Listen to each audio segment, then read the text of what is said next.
Raise the timer. Oh wait. Done. 9 months is pretty pog though.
That's right. My mom. Oh, sorry. Okay, my bad.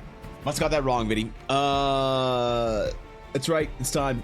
It's time. It is a new day, a new hour, a new beginning. Hour? No. Sure, fine. It's the Dragon's Claim is now a communist state, and it's now our collective mom. So there you go. All right. Today we got some projects, man. I got a very fun project I want to work on this week. And today we begin with a bang. Today we're gonna have a productive stream. No distractions and no memes. That's right. I'm laying it down right now, man. I'm saying no memes, no lame puns, no bad TTS meta. Today is a high quality stream day. I mean, look, a short stream All right, because I gotta take Ella to the fucking hospital, man. What a loser. She needs surgery on her hand. What a fucking loser. Holy shit. Oh, she's gonna be in a cast for weeks. Oh, she can't use her right hand for until the end of August. What a fucking nerd, right? So I have to end stream early to take her because apparently she can't drive herself home. So, I guess blame her for the shortest stream today. So, I don't know, man. It's gonna be good though. It's gonna be good. We're looking forward to it. She wanted to get the surgery for a long time. She's had a lot of pain in her hand, especially with making dice, and she's finally gonna get fixed. So we're excited. And we live in Canada, so the medical bill for it is zero. Yeah, man, it's zero. You don't gotta pay for it, so that's cool. Yeah, no, we're taking L early. She was gonna get it later on in the summer, but there was an opportunity for cancellation, and with her advent calendar, whatever you call it, deluge of work in September, October, November, I feel like it's a good time to get it done now so that she is bright and shiny with her new working thumb or whatever. I don't know, man. I don't know what they're doing. Don't worry about it. She'll be fine. It's a quick day thing. It's not a big deal. It's just a long recovery, as things are with hands. So what's up, Steph? What's going on, Thorkin? It's good to see you. Busy, Bai Lung, Vidi, Guapo, Steel, why do you have 5 ads? I don't know. Hi, Sienna. What's going on? How's it going, Atari? Who else is here, man? Who am I missing? Who did I say hi to? I missed somebody. Hi, Jacob. Good to see you. Did I miss you, Jacob? Did I miss anybody else? How about I miss anyone else? I'm sorry if I did. If I did, it's good luck. Remember, if I missed your name in chat, it's because you're sneaky. Yeah, you got a natural 20 on your stealth check, and I failed my perception. So you see how I use a D&D term there to describe something, because D&D players fucking love it when you describe things in D&D terms, man. You're like, hey, Jim, just wanted to let you know that your position is no longer required, so you're getting laid off. You're like, ah, man, I don't understand. But if you are like, hey, Jim, I got a new quest for you, and you're like, what? I've got a new quest for you because you rolled a natural 20 on your future possibilities check. Me? Yep. And so in order to do that, you have to pay a sum of 5 gold to the quest board. What? How do I do that? Well, you do it by losing your job. You let people go and they'll be excited. All right. You can deliver any bad news to D&D player in D&D terms with D&D terminology. Maybe throw in the word bugbear, because D&D players love that shit. As we know, people who saw the D&D movie love it when, anything in the world says something that they know from a game. So, I'm just saying, bro, it helps. And there you go. What's going on, Venus? I missed you in chat. I'm gonna paint with oils today. Good, Venus. After that, I'll do Chrome Core's assignment, and hopefully, I'm not too tired. I finished it last night. You fell asleep after you started the project. Did you finish the project at least, Venus? Is it bad that I'd be ecstatic if I got laid off like that? It is bad, actually. Yeah, you'd be okay, really, Grimwood? If your boss is like, wow, okay. So HR departments everywhere just need one quick little secret of laying off your employees by using D&D terms. A new party needs you. All right, this party has concluded our adventure together. We are in the inn. What do you do? I don't know. You like give them a stein with their like name etched in it, and it's like, for your service, here you go. Here's your here's your stein. Do you guys give your players anything after they finish big games, or do you guys do anything nice for your DMs? I've only ever had a group do something for me once after a game. I try and do things for my players occasionally if it's like a long-term game or whatever. But one time I had a group that after I finished a D&D game, they all got together and they all pulled their money. Now, we were in high school, so this was a big deal. They all pulled their money together and they bought me the newest Final Fantasy game, because they're like, Evan, you don't have to do a D&D anymore. Here's Final Fantasy. And I was like, wow, that's really sweet, man. Because when you're in high school, bro, getting like, that shit's expensive. It's $60, man. You get split that between 6 people. That's like $10 each, man. That's a lot. So it was very nice of them. But I know a lot of people post about this on Twitter or like social media about like, oh, our DM for our last game made us all handwritten notes on a sheepskin journal so that we may continue our stories into the ever after, into writing our prologue. And he handed it to us with a feather quill and a pot of ink and said, Sam, it's your turn now. You get to finish the story. You know? And then we cried, and then we hugged, and then the DM like kind of touched my butt, and it was kind of awkward. I didn't want to say anything because it's our last D&D session, but it was like kind of weird, so I'm probably not gonna play D&D with him again. But it was really sweet, you know? Like, I see those kind of stories. I'm wondering how common that is. I have news. I've applied to High Quality Adventures Guild, and I'm hoping they'll think I'm a talented bard. Ashy, I'm rooting for you. You can do this shit, all right? I believe in you, Ashy. I believe in you so hard. You have no idea. So good luck, Ashy. Keep me updated. I mean, maybe don't keep me updated because you can't. I don't know. Maybe see you never. Who knows?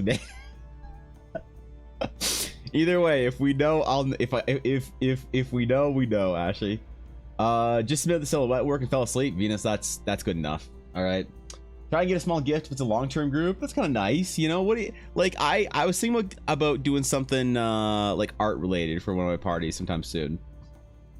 After a long campaign party, our party helped our DM move. Does that count? That definitely counts. Helping someone move without like strings or guild, that's a lot, bro. That's a lot, man. You know, I when I moved, I got my friends together and I was like, there's pizza and beer, and I went to the local game store and I bought 2 boxes of Modern Masters, which was like $500 at the time.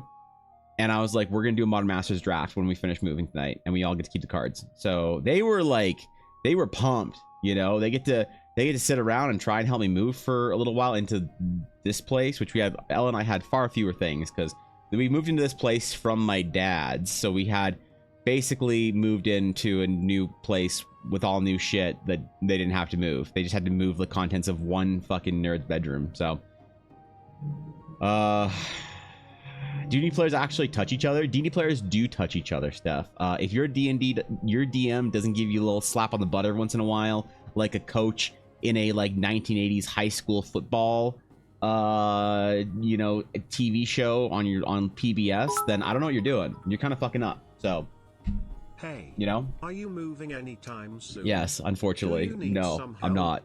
Kappa. All right, got it. Cool. Yep. So if I'm planning on moving in like what 3 years, I should start a multi-year long D&D game with some IRL people to help them encourage them to help me move. Is that what I got to do? I'll do it. Don't think I won't. All right. Well, you know, look, I think celebrating the DM, celebrating the players at the end of a campaign is always nice. It's always sweet. You know, my players choose to do it a different way. My players don't choose to celebrate me at the end of a campaign. My players choose to have a somewhat like toxic obligation to maintain tier 3 subs to my channel. So, you know,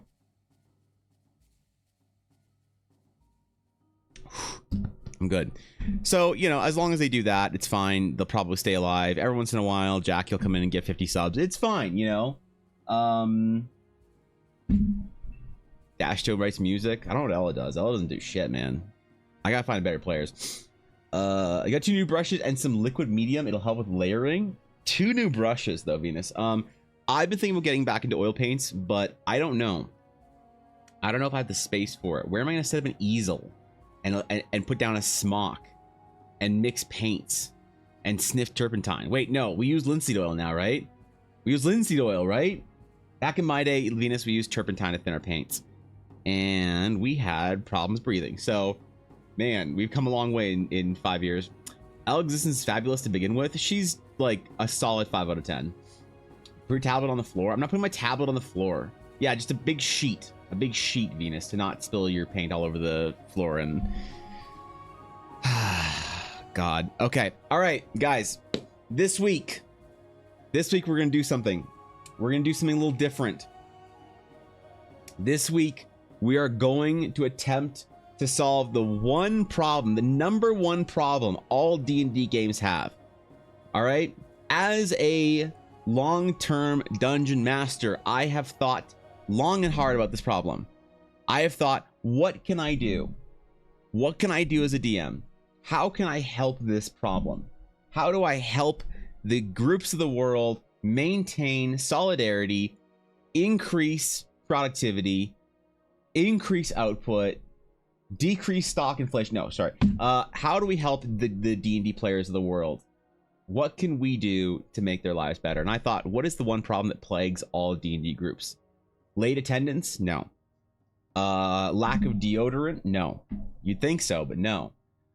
Inability to schedule a D&D game and get 5 working adults in one room for 4 hours a week? No. The number one thing that plagues all D&D groups across the world is a lack of good tokens. And today, we're going to fix that. I put out a call on Twitter. I said, dear people of the Dragon's Claim, hear me. Lend me your ears, for I have come. I will save us from mediocrity. Actually, what I said was I'm making some D&D monster tokens on stream this week. What kind of things do you guys need for your games? And we have some requests. We have Evangeline requesting cat girls.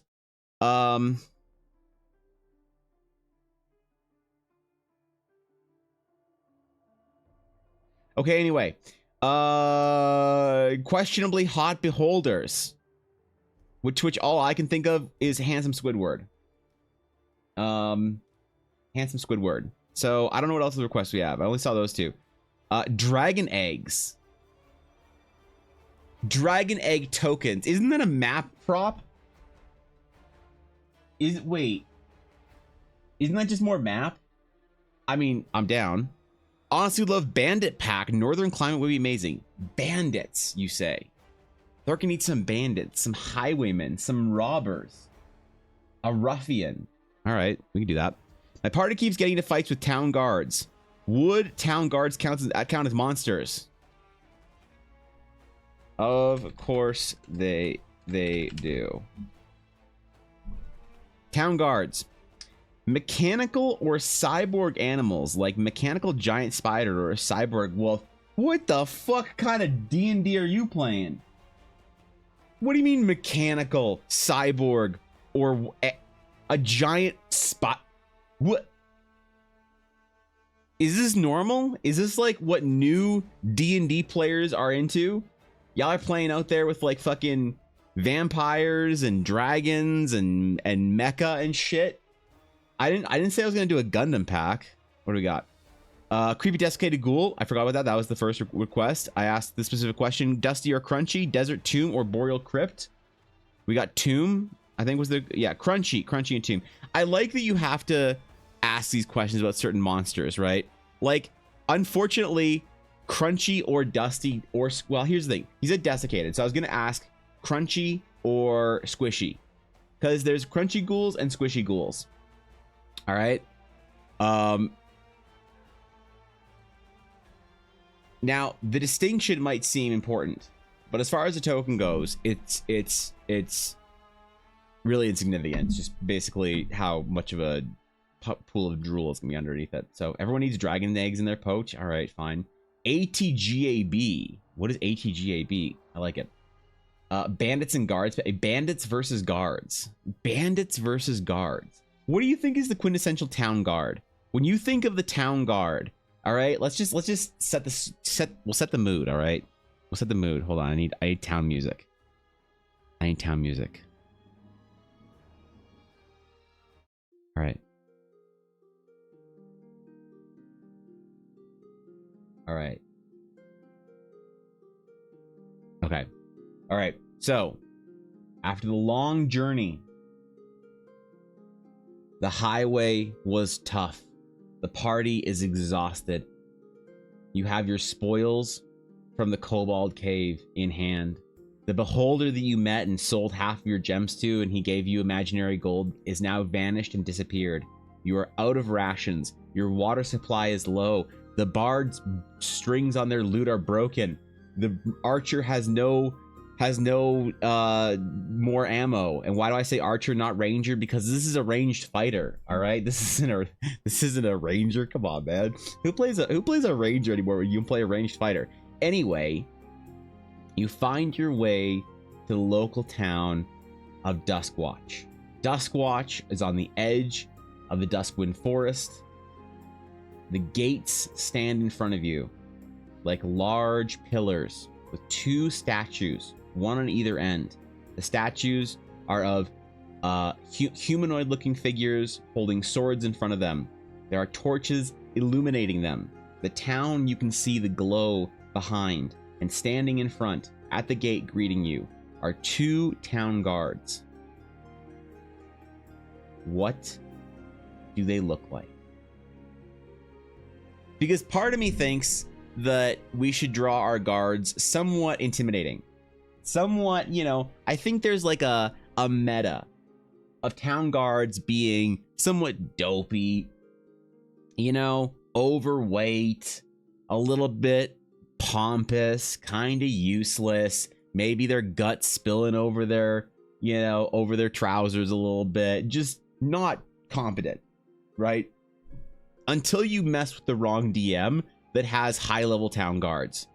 All right, because you know, if you really want to mess with your players, make your town guards like level 10, right? Just make them level 10. Say, yep, this is in order to be part of the town guard, you need to be an elite trained fighter, whatever. And so your level 3, you know, belligerent rogue is gonna try and, like, I don't know, threaten their way out of a citation. I was gonna say ticket, a citation, you know, or like maybe you have that player in your group that is the barbarian that likes to try and intimidate their way out of any interaction with the guard. You know, like they shove somebody because they didn't give them a good enough deal, and the guards like rush over and they're like, hey, you can't do that. And then the barbarian's like, oh yeah, watch me, I'm gonna growl at them and brandish my weapons. Rolls dice, natural 20 intimidation. And then as a DM, you're like, oh, I'm sorry, Mr. Barbarian. I'm sorry, the town. I didn't mean for town guards to come in and interrupt your murder hoboing. And then so, you know, they have to back off, right? But what if your town guards are just 5'9" Giga Chads, level 10, you know, 200 pounds of stocky, staunch muscle with bulldogs on chains? So we could do either one of those. I don't know. I don't know which works better for town guards. How does everybody need players from fighting guards? They'd give no EXP. Yeah, are the cat girls? We're not doing cat. I'm not do. Okay.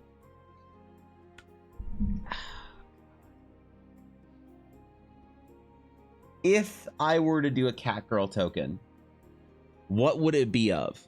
I need more than just cat girls as far as a token request.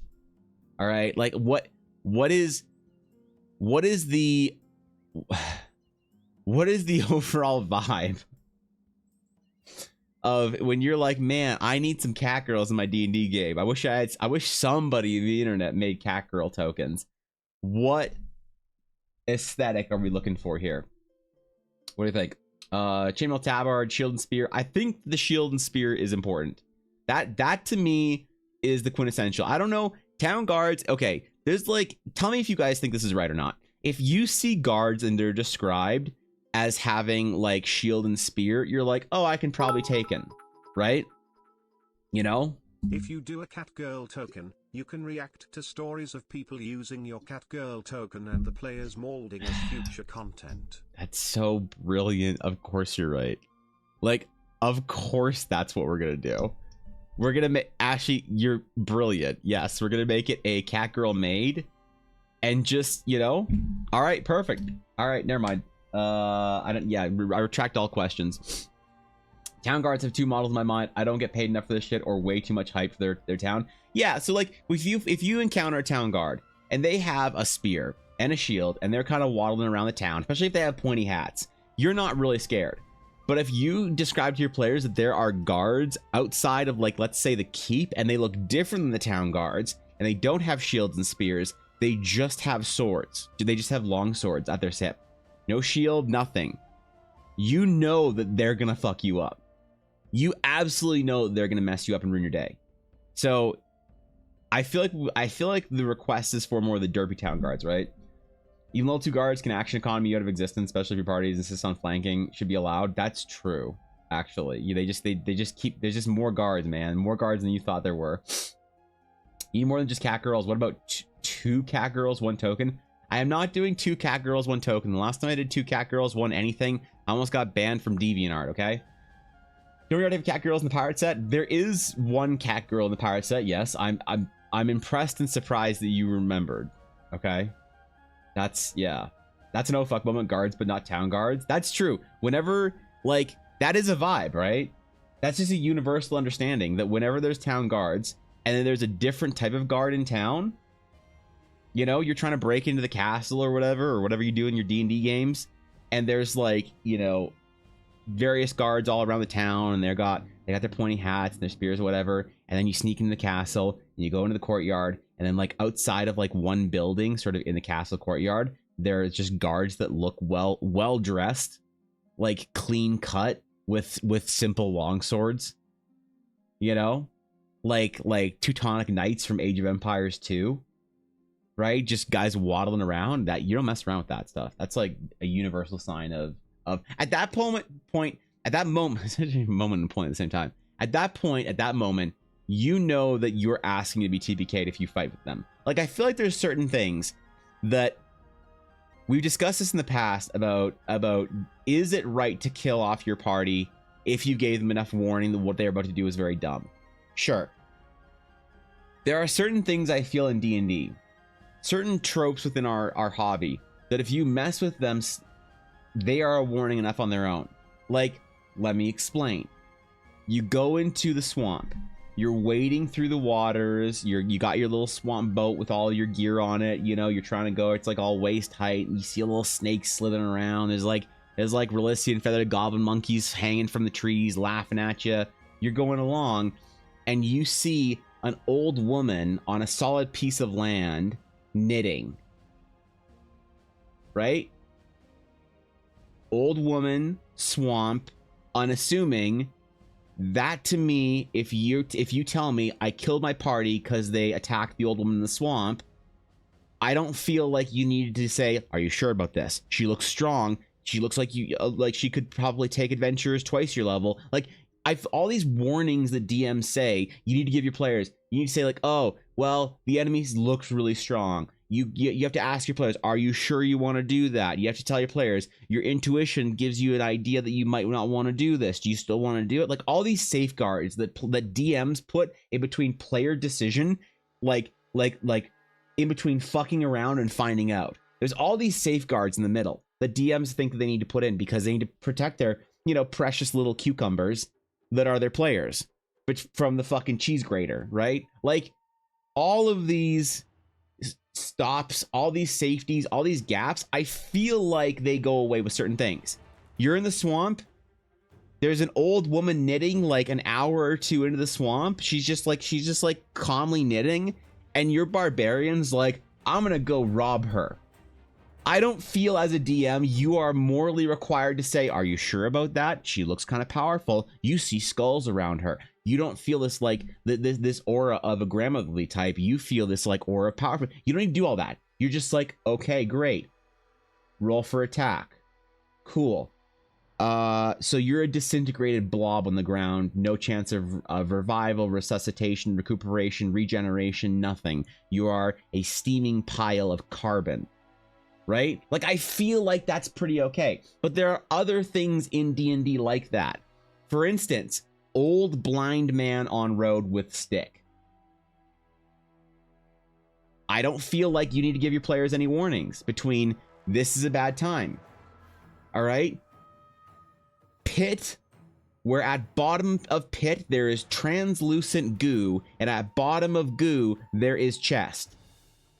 Right? I don't feel like you need to give your players a lot of like warning to not jump in there because they're gonna get eaten by the ooze.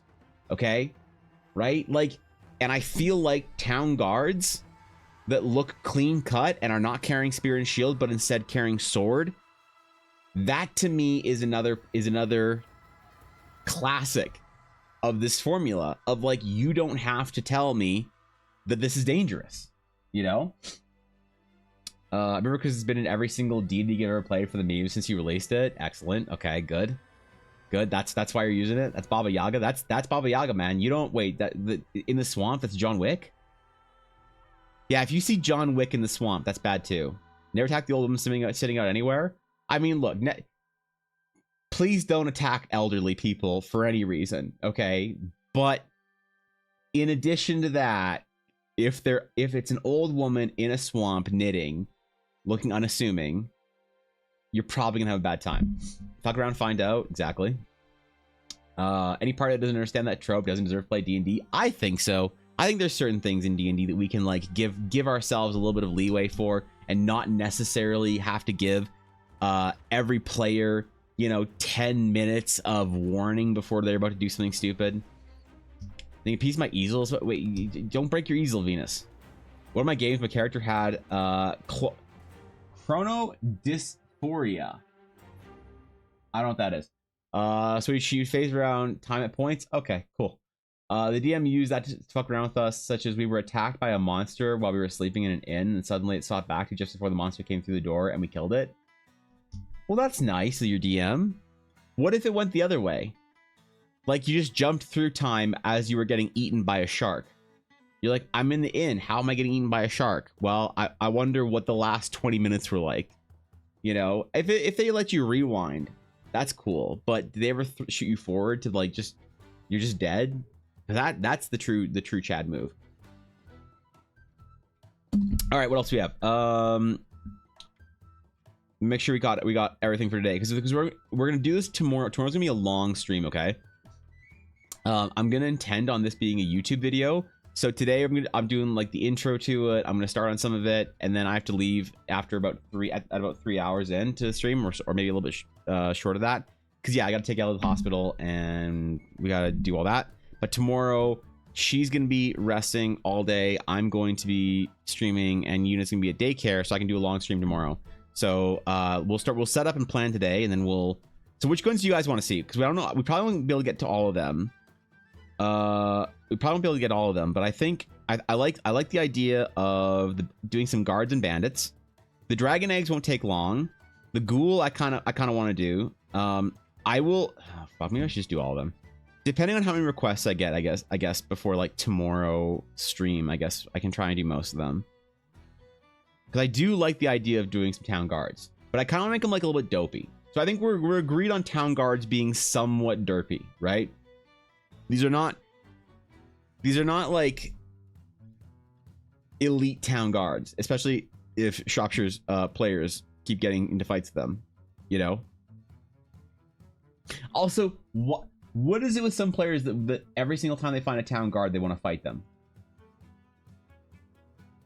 So 20 minutes for the dysphoria because she was dead for 20 minutes before she was revived with the time reversal. That sounds like, yeah, that is some janky shit. The Me Too, when the moving pieces wasn't moving, and unscrewed and rescrewed it, and now it's screwed. And your mastery of the English language is greater than mine, Vetus. That was well crafted. Town guards are derpy. All right, we'll do some town guards. We'll do some ghouls. I feel like we're doing very general things. The only thing that really sticks out here is the Mechano Spider,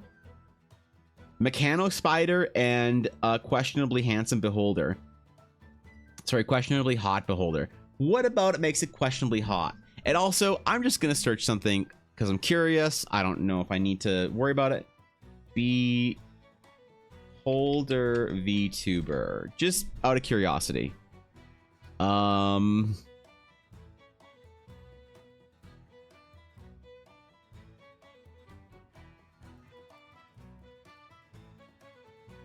Okay, it exists. All right. I don't know what I expected, but okay, cool. Anyway, moving on. Is it hot? Is it cold? Do we know? I don't know, man. Town guards are supposed to be derpy. All right. So let's do our ghoul first. Let's do a little warm up here. We'll do a little warm up. We'll do our ghoul. We're not gonna spend terribly long on any of these ideas. So let's do the ghoul first. That's not how you spell sketches. That's still not how you spell it. There you go. All right, sketch layer is applied. We'll lower opacity on this. We'll have another layer. We're gonna call it line work. We'll have another layer. We're gonna call it color. You know, back when I did my first tokens, I had the color layers spread out and chopped up into like 5 to 10 different layers with different colors on them. And then I just started doing it on one layer like a real artist. Okay, ghoul. So if I say local ghoul, what pops up? What do we think here? Because I'm thinking, so you go to a crypt. You find a tomb in the crypt. The tomb is open, and out comes a ghoul. The D&D ghoul, I believe, is still very fleshy, right? Because when I think ghoul, I think World of Warcraft ghoul. When I like picture a ghoul in my D&D games, it's the Warcraftian variety. The D&D, let's see. Chewing on an arm. That's pretty good. You know? Okay. Chewing on an arm. Thin and spindly. Colors of blue. Yup.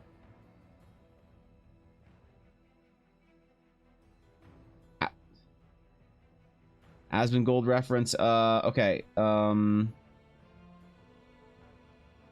it's just sad. I don't like this. I don't like this. This piece of art. Hold on. Let me. Where is this? I don't like this piece of art. Look at this, man. Look at how scared he looks. All these guys chasing him with swords and literal pitchforks. Pitchforks, swords, and spears. And they're chasing the little ghoul out of town, man. Like, he don't look like he's causing anybody any trouble. He looks like he's just trying to, you know, he's just trying to log in and play the game. This is not okay. I don't like this. Okay. So, the D&D ghoul is generally pale blue. Canonically, I need someone who plays more Forgotten Realms than I do. Does the canonical D&D ghoul have the long tongue? Because I keep seeing as the repeated theme. Long tongue, two long tongues, long tongue, long tongue, long tongue. I feel like this is actually something that is a key component to this token success. All right, so blue, half-dressed, long tongue, World of Warcraft player. What else are we missing here for our ghoul token? This is why Britney Spears feels like. Oh man, oh, come on, man. Come on, Dave. I didn't see the rest of the game last night. Did you TPK the party? Did you show your true colors as a GM? Or did you cower away at the opportunity of greatness and allow them to live? What happened, buddy? By the way, do you think old Russian oil paints could be toxic? Yes, Venus. I definitely think old Russian oil paints could be toxic. I think there's a very high chance that the old Russian oil paints are toxic. If you have old Russian oil paints laying around home, I think that there is a extremely high chance that they're toxic. Unless they're really old, in which case they're definitely toxic, but also really good. Tongues are long in general. That it's the longest muscle in the body. Maybe for some people.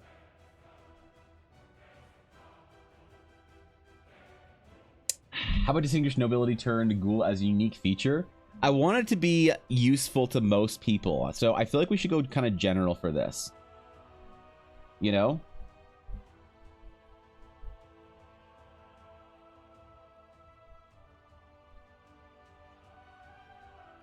So like I'm making him buff for some reason. I'm just making him needlessly jacked.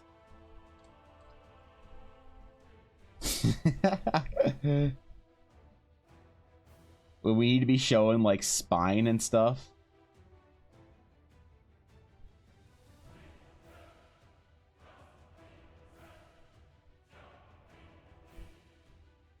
All right.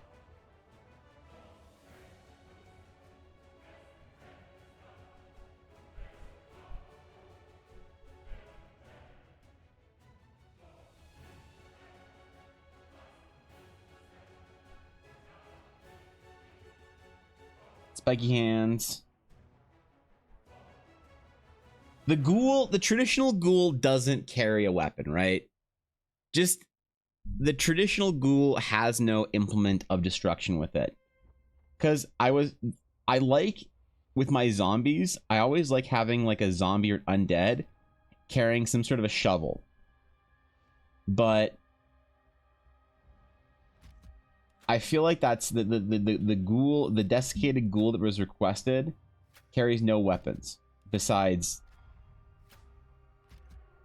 I don't know, whatever claws it has.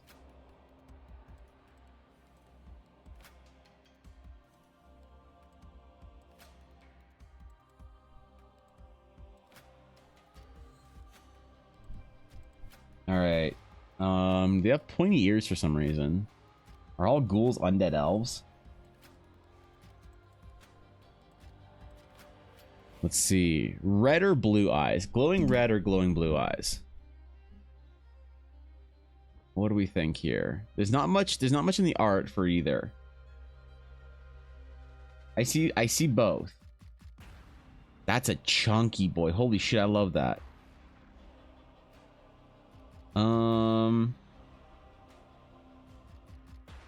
What should we do? Let's do glowing blue, I think. Just Bobby's dog? Oh, okay. That's too bad. You love when they use their claws, and apparently their tongues.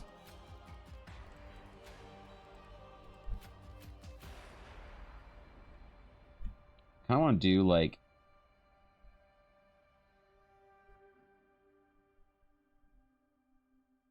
dislocated jaw.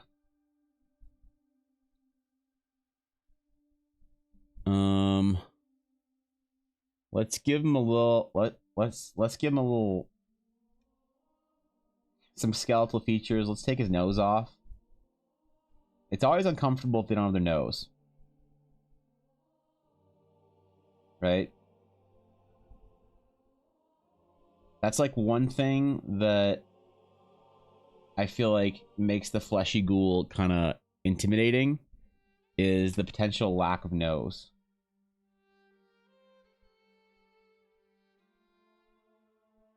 And this is a dried out desiccated ghoul. Maybe give him some like hair spindles, some grease tendrils.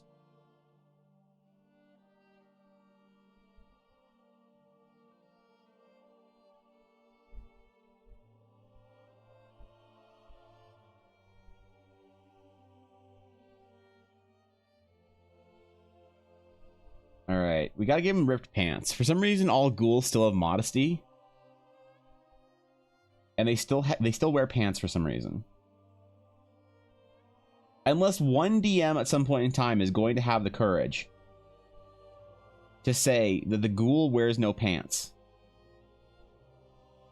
and you just see waving in the wind bravely, you know. One day, someone will have the courage.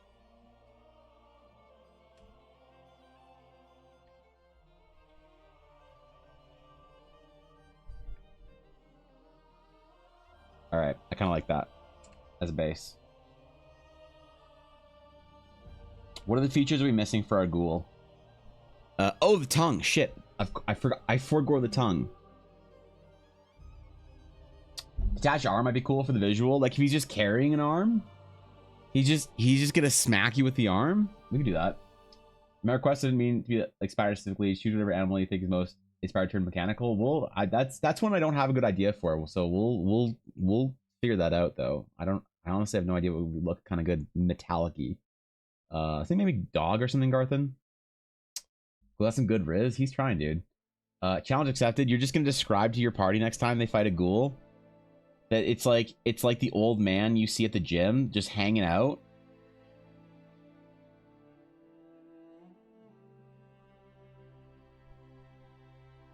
He's just out there for the whole world to see.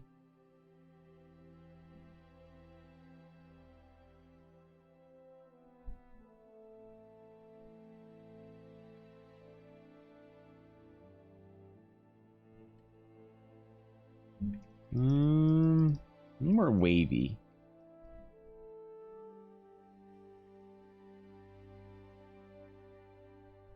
we go.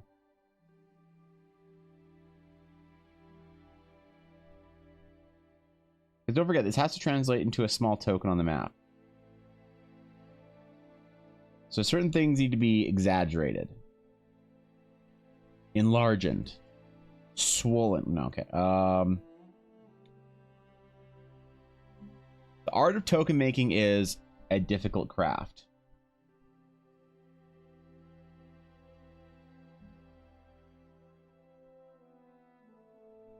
But thankfully, I'm here to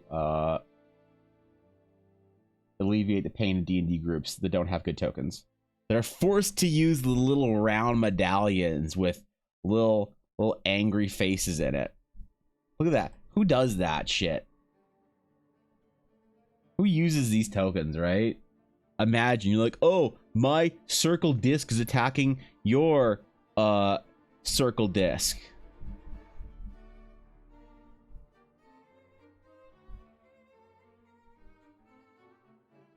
Right?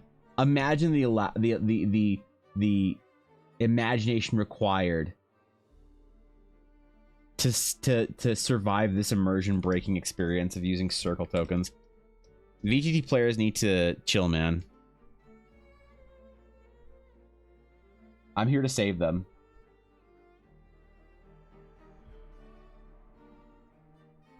All right.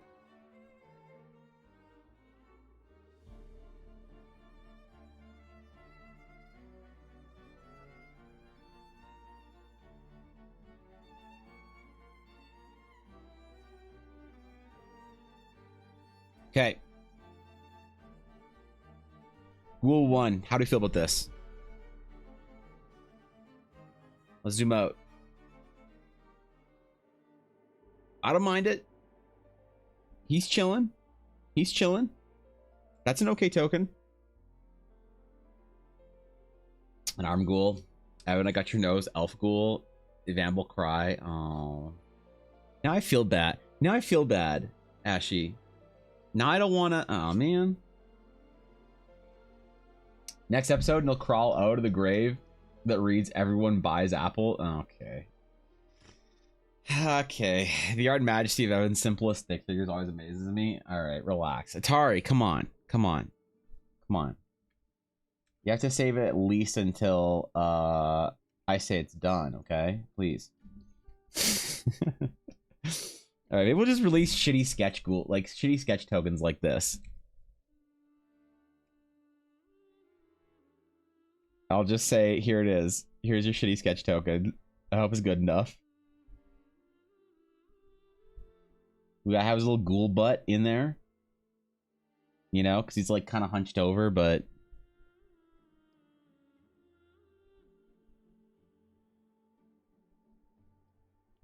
What we'll do is we'll give him 4 toes. And we won't say anything about it. We'll give him 4 toes and we won't just... What it'll be is it'll be like, you know the episode from Star Trek where I think Picard was it Gul Dukat? I'm not sure if it was Gul Dukat or not. They're arguing over how many lights there are. It'll be a power move where you just gaslight your players into thinking they're 5 toes. You know, until they agree that they're 5 toes and they relinquish their power to you. How's all legendary peoples here? Crimson, so much better now that you're here, my friend. What if VGT players want good art? Talk shit about my round tokens. I don't talk shit about your round tokens, Dave. I talk about the should talk about the epidemic of round tokens that I see sweeping across America. All right, the epidemic of round tokens that are ruining our D&D games. And is it because you don't want to use miniature style tokens? No. Is it because you rather have little portraits? No. All right. It is simply because no one is providing a high quality library of digital top-down tokens to increase the immersion in your games. All right. And I am going to, you might not think I can do it. You might think, Evan, that's ridiculous. Good intentions, but Evan, you can't do it. You're one man. All right. Challenge accepted. I will be the Gul Dukat of this interaction. Oh god, one like 45-year-old Star Trek nerd in chat was like, "Hey, I got that." All right, we got our sketch. Let's do let's copy it, and let's get some quick line work on this boy. He needs some help. All right, he's doing something today, so we gotta quickly get this line work down for him. And we need to make it, don't forget, it needs to be a little bit thicker than usual. It needs to be a little bit more bold than usual, because we got to help out players looking at this from a distance.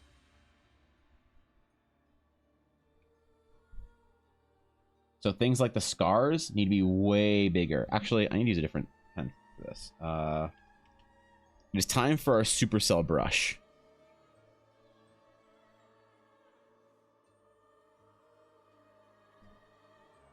What is the supercell brush, you might ask?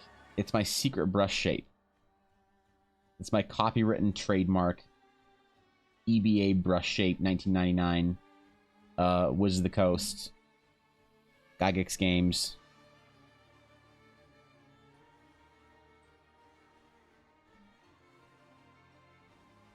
There we go.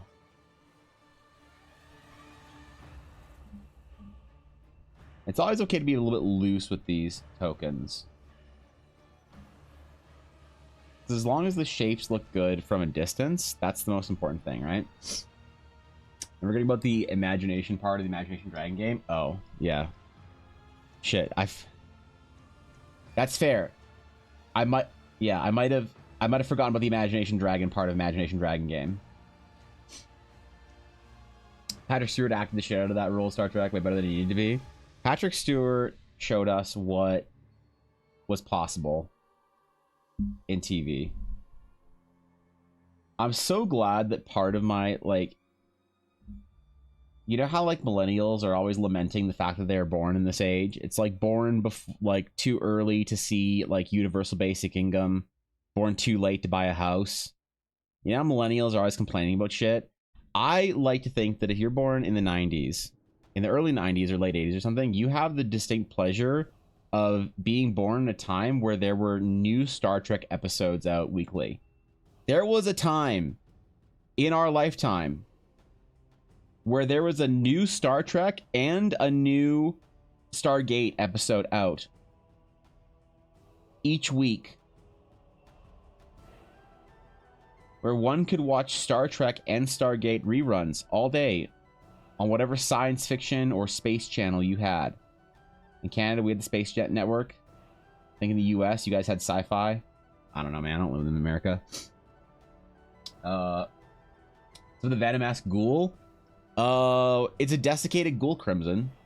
I put out a invitation for requests on Twitter for tokens. The very first request was Tythalanos requesting a creepy desiccated ghoul, to which I asked if it was Dusty or Crunchy, Desert Tomb, or Boreal Crypt, and Crunchy Tomb. So we're doing Crunchy Tomb. That's gonna mean flakiness. So we have to have a certain amount of flakiness on this ghoul. Like a crustiness as well would help. And then apparently D&D ghouls all just have long ass tongues. So that's why that is there.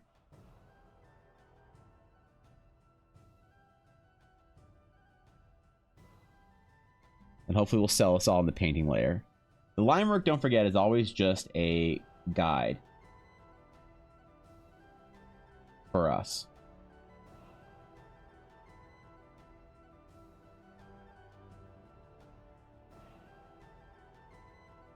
It serves as an outline so that when we're painting, we know where everything goes. And sometimes a little bit of lighting or texture, but mostly just a guide. We established ghouls are really good with their tongues, thus long tongues. Exactly. Mom was obsessed with Stargate. Are you trying to paint me as old by referencing the thing that I loved when I was young as your mother's favorite show? If so, well done. But dude, what was there not to be obsessed about with Stargate?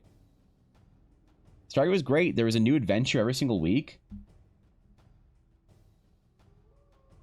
What crazy thing would Dr. Daniel Jackson say?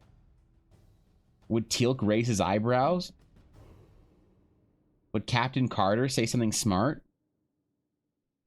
And would Colonel Jack O'Neill save the day with some quick-witted army or air forcing? I don't know. Army. Air forcing? Who knows? Crusher greater than Troy. Change my mind. Ooh. Crusher greater than Troy.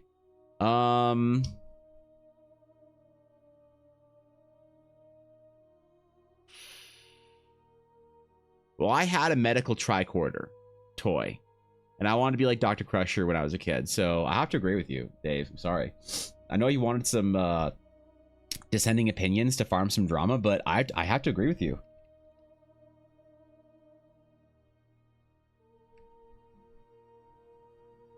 Meanwhile, we're old people talk. My friend's moving away to August, which leaves me none of my friends in the vicinity. Venus, thankfully, you are a child of the internet age. If your friends are all moving away, Venus, I have one actually interesting app that can help you with that. Because a lot of people deal with this in these days.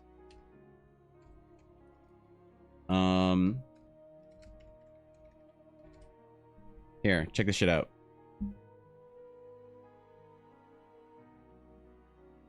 Are your friends moving away? Are all the people that you talk to and that you consider to be close friends of yours gone? Do you have any social interaction left with your close friends or close family? No? Well, then did you know that you can play the critically acclaimed MMORPG Final Fantasy XIV with a free trial up to level 70 through Heaven's Ward? 60? I don't remember. Trial up to level 60 for free with no restrictions on playtime. You could be the warrior of light and fight to deliver the realm from certain destruction. You could be a champion of Eorzea, Venus. Look at that. You could be running through the Gridanian forest on your chocobo. You could wave at other adventurers in Limsa Lominsa. Actually, Venus, please don't go to Limsa Lominsa.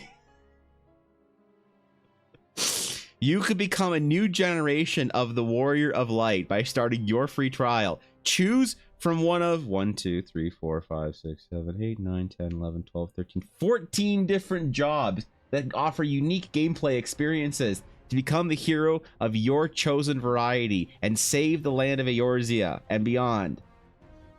Play now today and waste all your time at the Golden Saucer farming MGP to try and get your Cactuar mount. It's never too late to join the adventure. There you go, Vetus.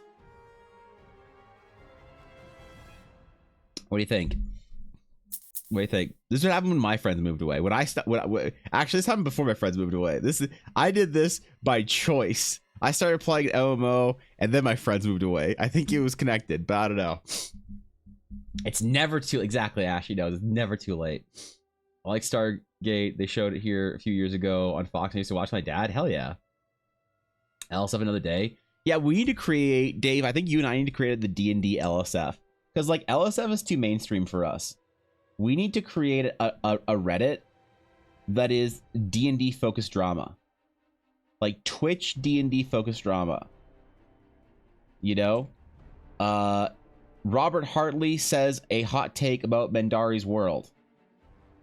Phoenix Iwaki allows one of his players to outcharm a city guard. DM Dave shows favoritism to his wife while playing. EBA describes the perfect ideal D&D game and toxicity ensues. You know, like, we just need to create a new LSF forum just for the D&D frogs to react to. Because what are we supposed to react to? How are we supposed to... Dude, Asmongold goes live on Zach Rar, and he reacts to LSF and YouTube for like 6 hours before he plays a video game. Before he swears that he's not playing Diablo anymore or whatever. what are we supposed to do? What are D&D players supposed to do? Our D&D Twitch frogs are not Twitch frogs. They're Twitch peepos that only play Dungeons and Dragons. They don't know anything about LSF and Twitch non-D&D drama. If I say that, like, Soda Poppin' and Vebe broke up, you know, there's like one person in chat would be like, oh no, and it's Ashley because Vebe is a VTuber, right? But you can't farm drama as easily. It's kind of disappointing. What's going on, Robo? You'd follow? Okay, yeah. Stargate was awesome, 6. How much does it cost, and can my laptop handle it? Otherwise, I'm gonna do Vincent Van Gogh and get all my serotonin from painting the one green beverage that he made, little cuckoo. Final Fantasy XIV is in fact free until level 60 through Heaven's Ward. So you can play unrestricted the free trial today.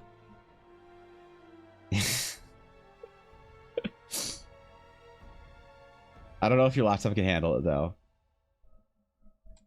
That sucks, though, Venus, with all your friends moving away in the local vicinity. It does happen, though. It does happen as you grow up.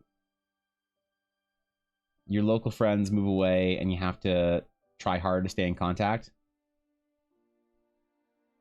That's one thing that a lot of, like, people as they grow up become cynical of, is that it's, like, hard. They say, like, oh, you don't have any good friends anymore. It's just harder to keep your friends, because you're all, like, busy and doing shit. But it's not impossible, so you can still stay in contact with them. And you definitely should try, too. I understand that reference, too. Alright. Alright, Blaze. Fine. Fine. Okay, you win. You win. What's going on, Meegs? I like the love at the end there for that. That's cheers, bro. Imagine people have relationships to break up with. Yeah, imagine. I don't know what that's like. I realized that like the other week that if I wanted to play a D&D game IRL, I don't think I could. I don't think I could get people together. You know? It's like everyone I know is somebody that I either like met online or I don't know. Yeah, I guess met online. Sometimes through an IRL friend, like Dashto and a bunch of those friends I met because one of their friend group went to the art school that I went to, and he's like, "Yo, man, you want to play StarCraft 2 with us?" And I was like, "Yes, I do." Yes, I do want to come play StarCraft 2 with you. Why wouldn't I want to come play StarCraft 2 with you? Because that was back in the day when StarCraft 2 was like the only thing that anyone who was cool in the gaming sphere did. Like, you remember how simple and nice things were back when an RTS game was the pinnacle of esports? Embler says a player should never go level 5. Just because I never let my players level up past 5 doesn't mean I think they shouldn't. It just means they haven't paid me enough yet. Alright? That's all it is.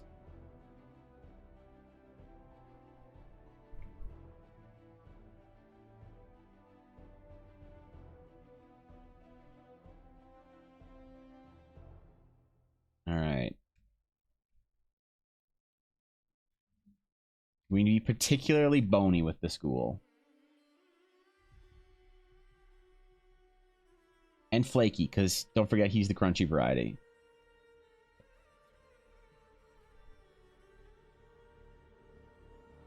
So we need to have him have this, like, aura of dust.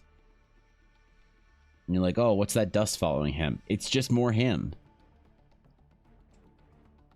That's the really uncomfortable part of it.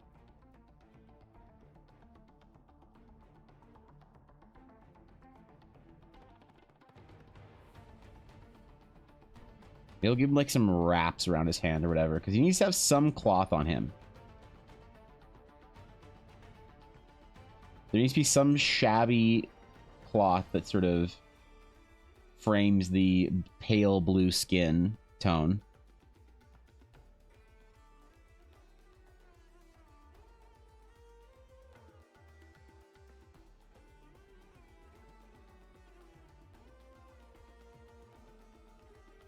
Give him big old claws.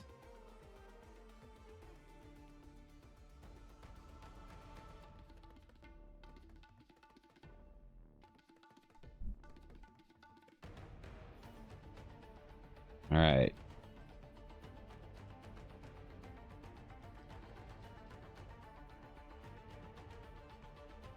I feel like the ghoul, like, finger talons need to be like longer and more bladed.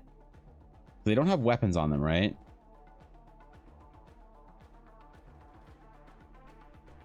So we need to include the dangerosity of like a weapon, but on a crusty ghoul.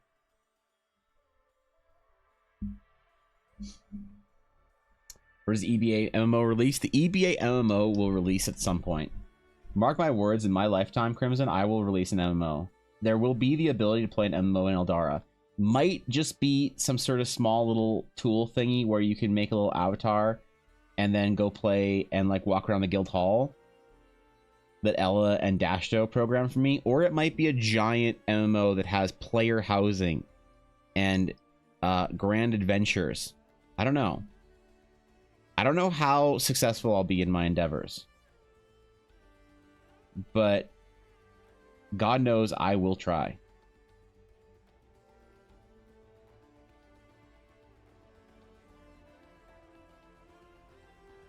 That's my promise to all TDC members, is that I will try.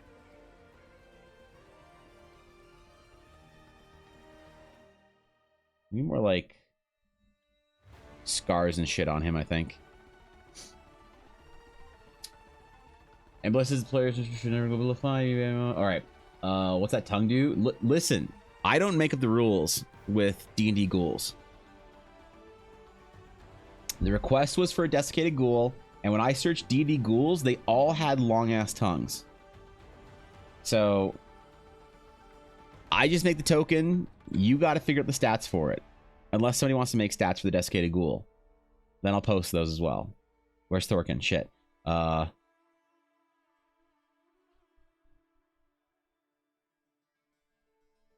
Okay. He's probably playing League of Legends Arena with Blaze.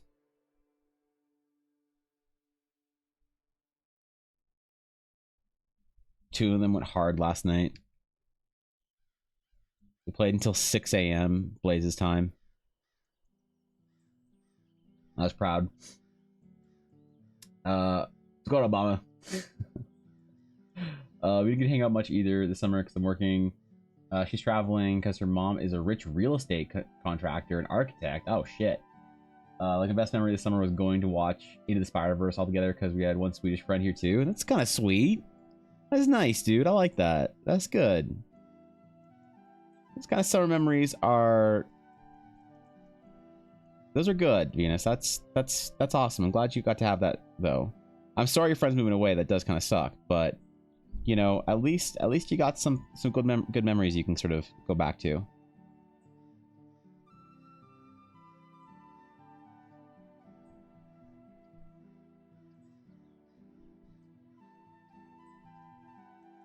Hopefully you two stay in contact.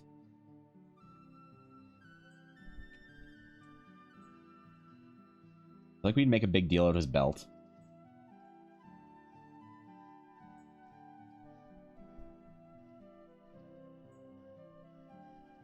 Maybe we'll do some of the line work today and then we'll do like the painting tomorrow. We could do that.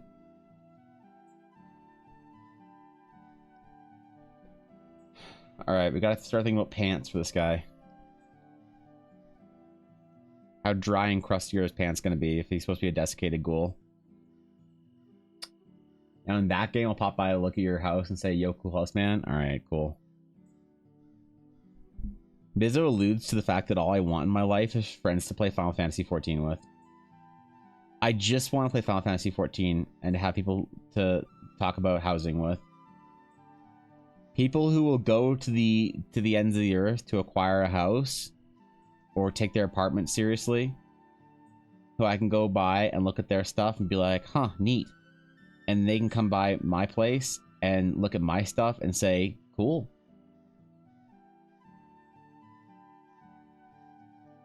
But like, I don't have any MMO friends anymore. All my MMO friends were disaffected World of Warcraft players that just stopped playing, man.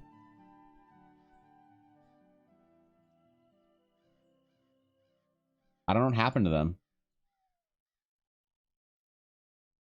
It's like one day they grew up and realized they didn't want to play MMOs all day. Nerds.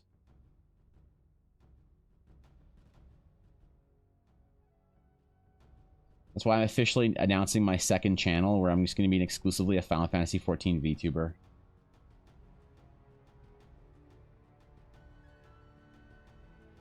I'll try and meet with the person that makes the fashion reports. Become friends. Got Dragonbane for free league today, so I'm hyped to play it. Dragonbane. What is Dragonbane? I wish you were still playing. I'm at work. Why are you at work and not playing League of Legends with Thorkin? What did you do that that had such awful choices in your life that you're not playing League of Legends with Thorkin right now? That you're playing work at work right now?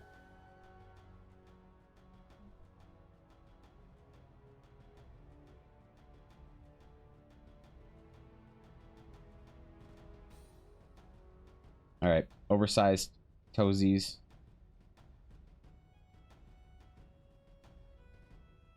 Remember, there are 5 toes here. The ghoul has 5 toes.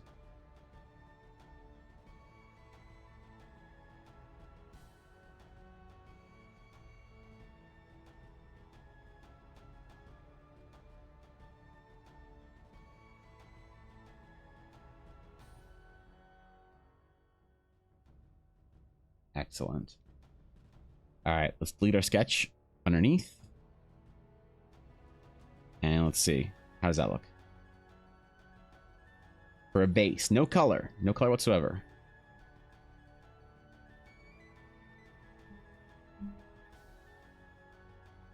Looks kind of dry. This is good. This is what we wanted. This is around what we're looking for.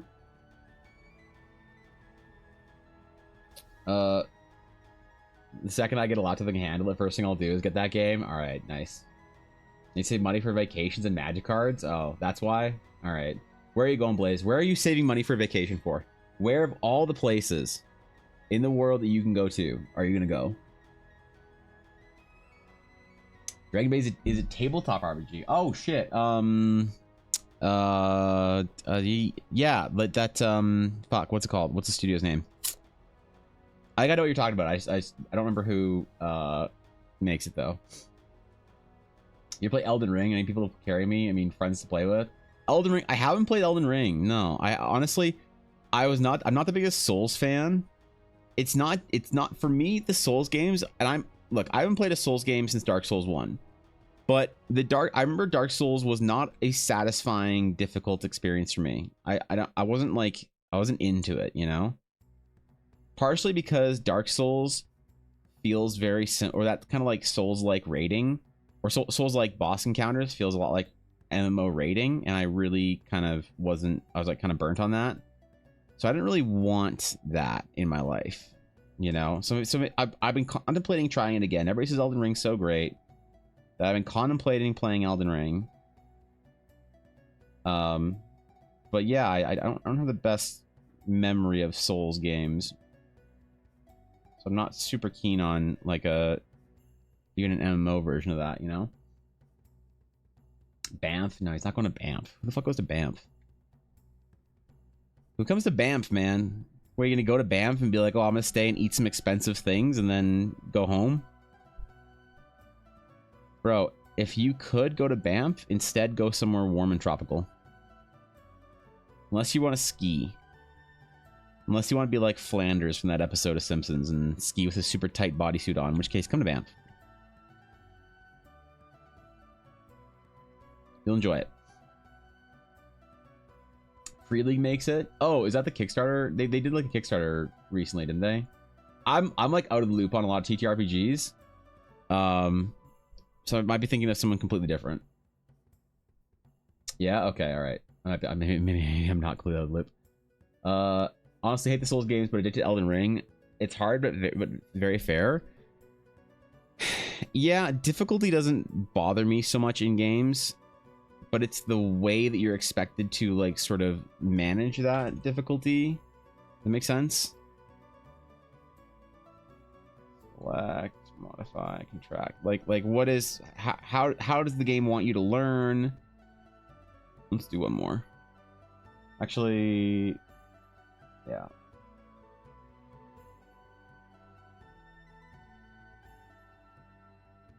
And like for me, because I used to play World of Warcraft so seriously, the idea of playing another game where the sort of way you're supposed to learn is via slowly figuring out mechanics and encounters, whereby you can wipe after like a 5-minute fight on something, and then you have to redo the first 2 phases of the fight again, and again. That's just like, I don't know. It hit me at a really not great time, because I don't remember what...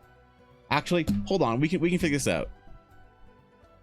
When did Dark Souls 1 come out? Dark Souls 1 was released in August 24th of 2012. World of Warcraft patch dates.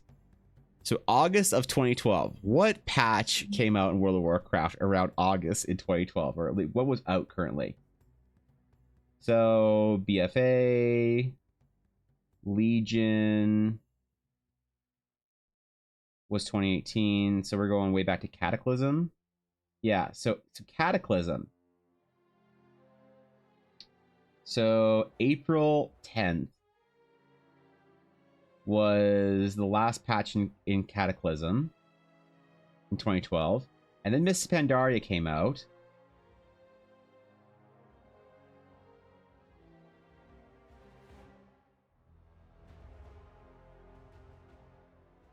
Class changes, new talent system, AoE, AoE looting, glyphs, account-wide pets, mounts, achievements, buffs, debuff.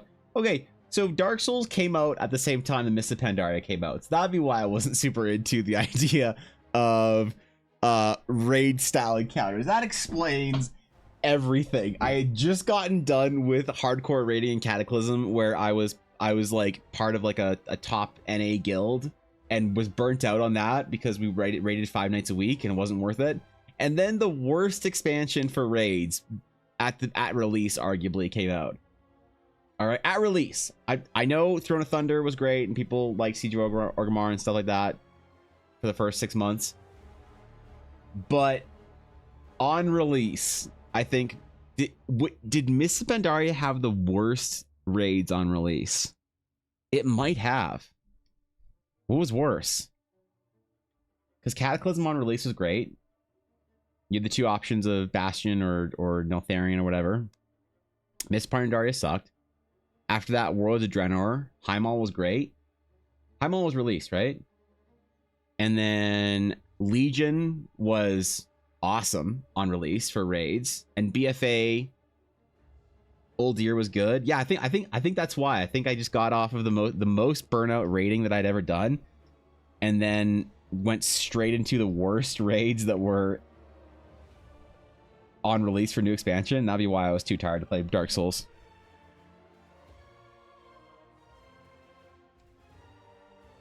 All right, I think that's a good ghoul color.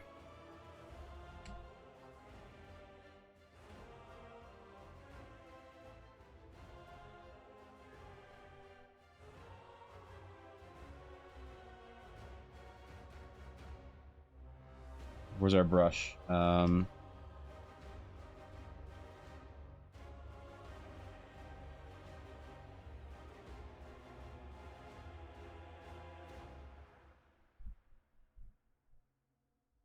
Okay, PogChamp. That's what we want. So maybe I should give Elden Ring a try. It's been so long since I played Dark Souls or Souls-like games. Then maybe I'd find it like compelling, overcoming a challenge, satisfying gameplay, or I'll reaffirm to myself that I can't stand this shit and go off and play Baldur's Gate 3.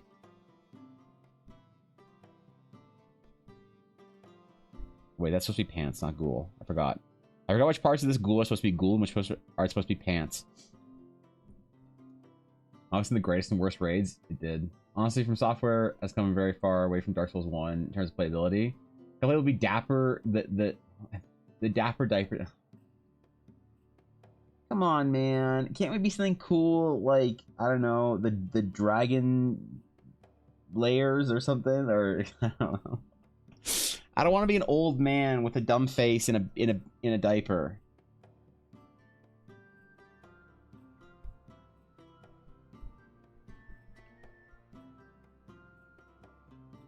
That's like, there's too much premonition in that, you know?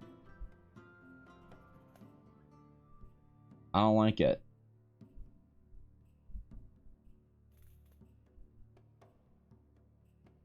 All right, how do I feel about this blue? About this ghoul blue? I think it's pretty good, to be honest.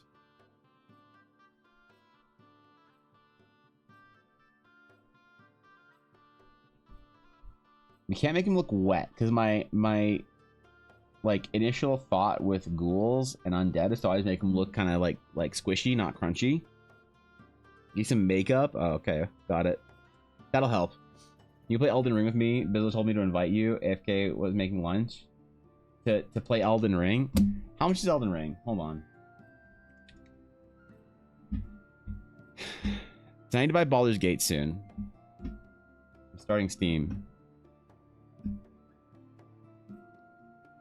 Thanks about Elden Ring.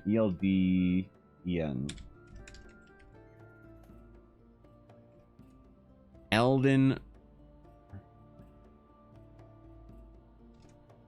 Elden Ring. Why is it excluded by preferences? What the fuck? View page.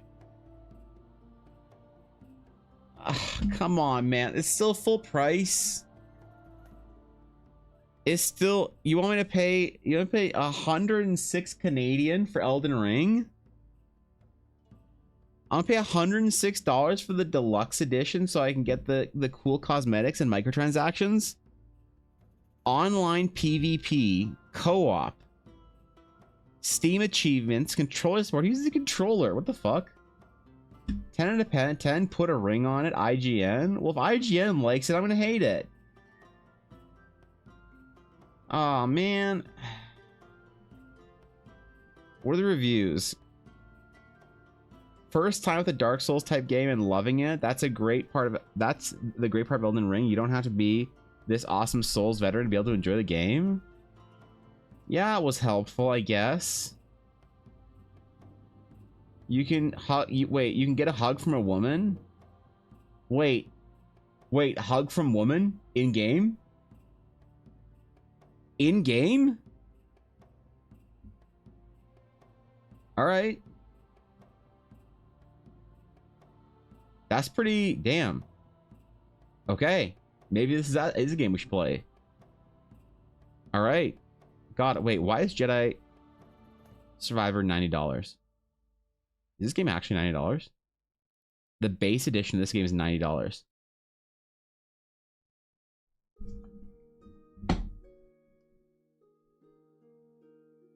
Are games just $100 now almost? Like, is this standard? Are people buying games really shelling out almost $100 every single game? Holy shit.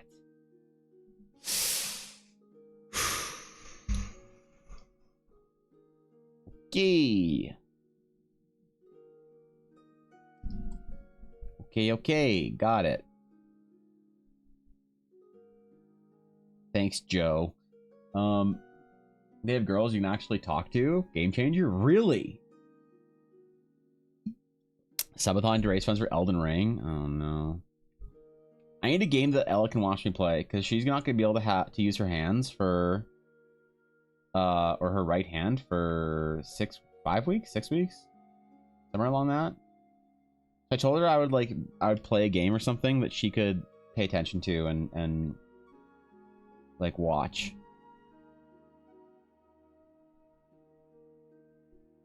Just like the old days.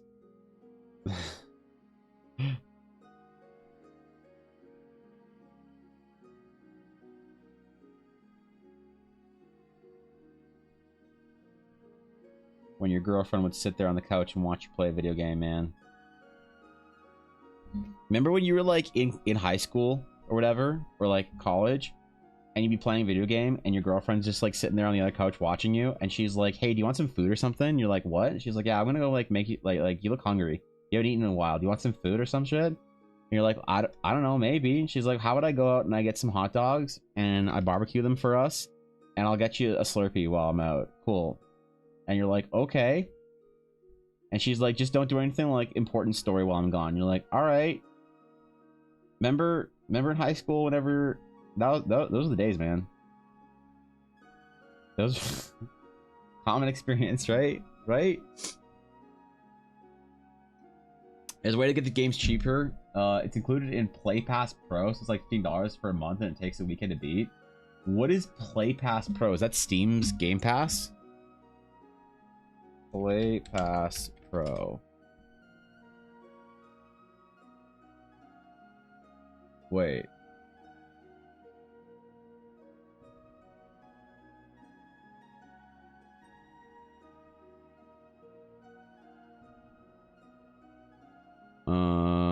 Google Play Pass? EA app? Oh god.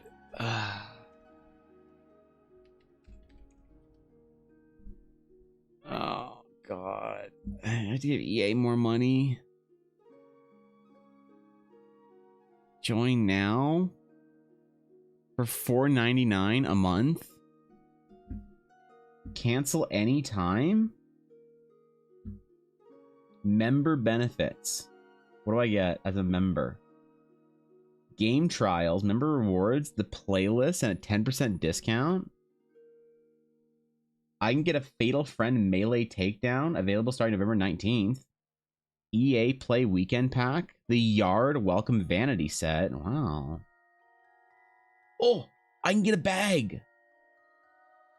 Australia outfit. Who the fuck likes Australia? I remember them winning a World Cup since, I shouldn't talk about football. I'm gonna upset somebody. People get very passionate about football. You're not even allowed to meme on it. Even the VTubers aren't as sensitive as football fans are. Kind of high school sweethearts are getting more and more rare. Kind of sad. Is it? I think it was always rare, Venus.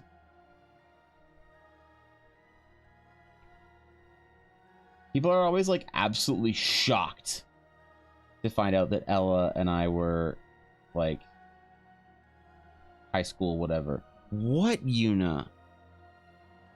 What do you want? You're just staring at me growling. I'm not gonna play with you. You want me to grab your chew for you? Okay, here's your chew. Here, I'll hold your chew for you, and then you have to be a good dog. Okay? Ah, there we go. There. That's why I laughed at everyone whining about the $6 price tag. That's actually kind of five-head.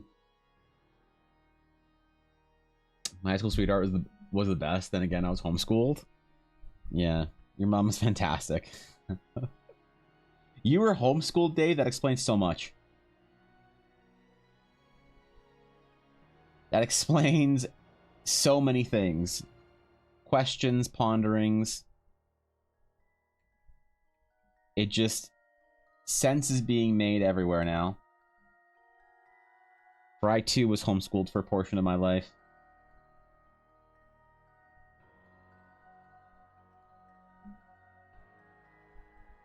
And us, you know, look. People who are homeschooled have a certain emotional aesthetic.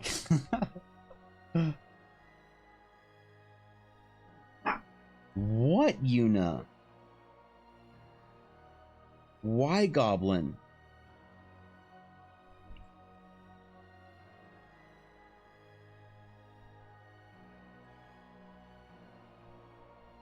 Alright.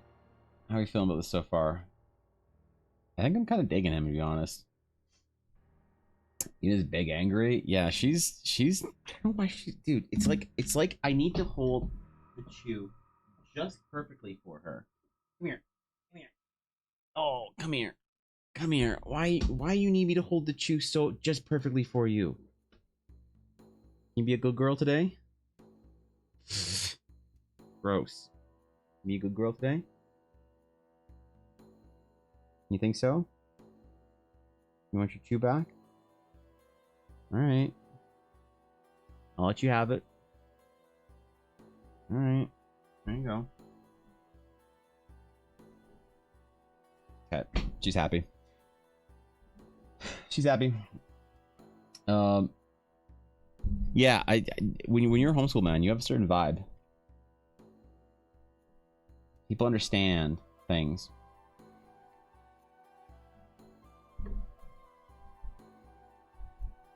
Makes the image of a person more clear.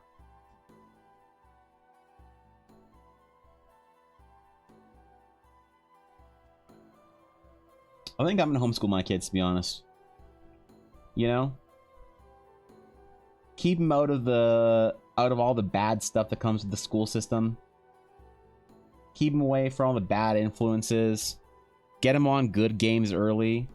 Like, imagine the plight of parents these days.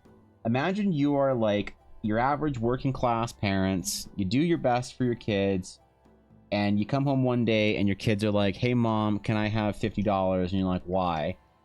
And you're like, "Well, because I need to play the game at school that everybody's playing." You're like, "Got it, I understand. Here's 400. You need to be the best possible player." They're like, No, mom, it's okay. It's free to play." And you're like, "What?" "It's called Fortnite."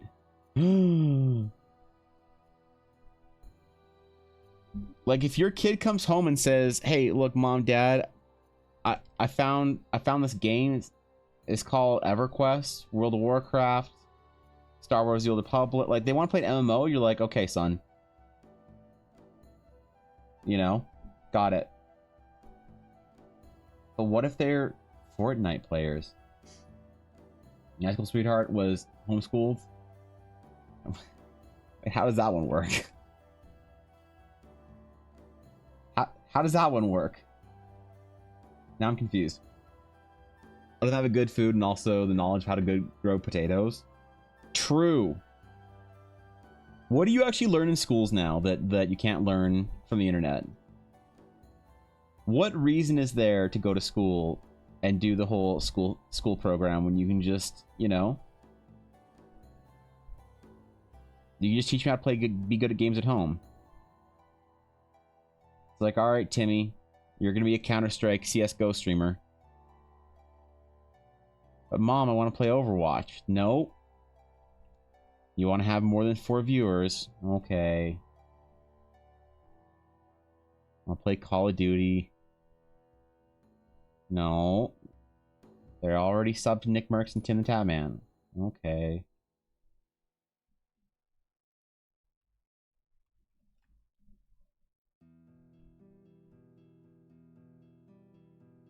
It's kind of therapeutic to just render gross ghoul skin, you know?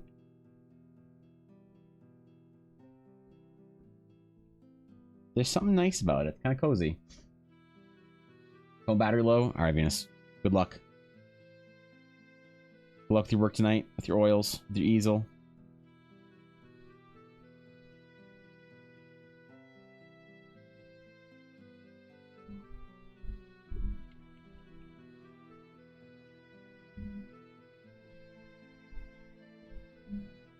Line work has to be pretty dark, I think.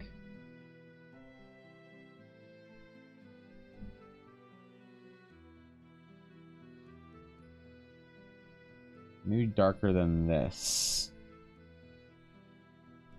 For our ghoul.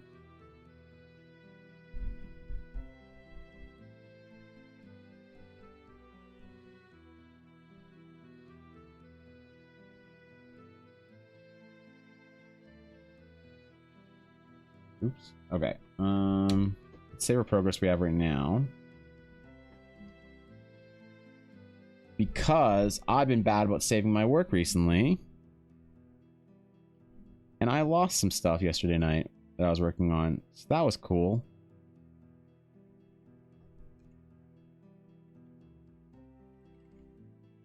Sometimes I love the anxiety it induces when, like, an hour into stream I just say that I haven't saved yet.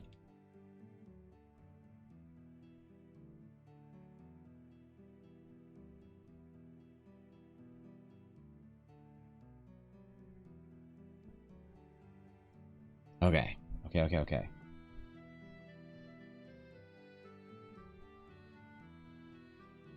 Maybe we should work on his pants now. I feel like our boy deserves some pants.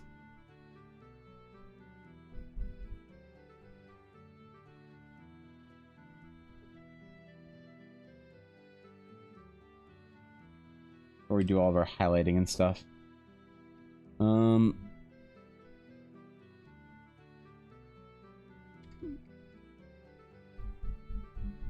him some shredded up brown trousers to go with the nice blue crunchiness.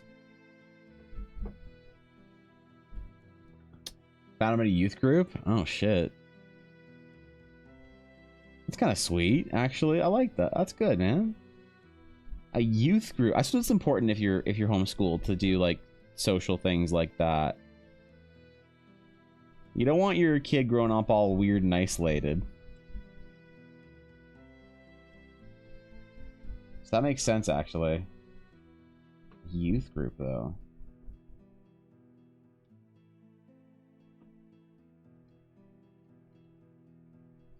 But like I was never into like or a part of any like youth groups and stuff like that, except for one. I went to one time I went to my friend was in like scouts or whatever. And I like went to a meeting or two. And it was like, dude, it was eerie, man. People were like eerily happy. The like adult in charge of things was like the kind of person that used every word, like every little cute little made up word or whatever, and refused to like swear or anything.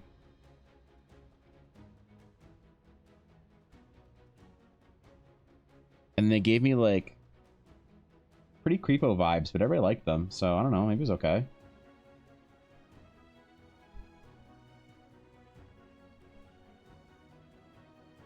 They invited me on one of the camping retreat thingies. I respectfully declined.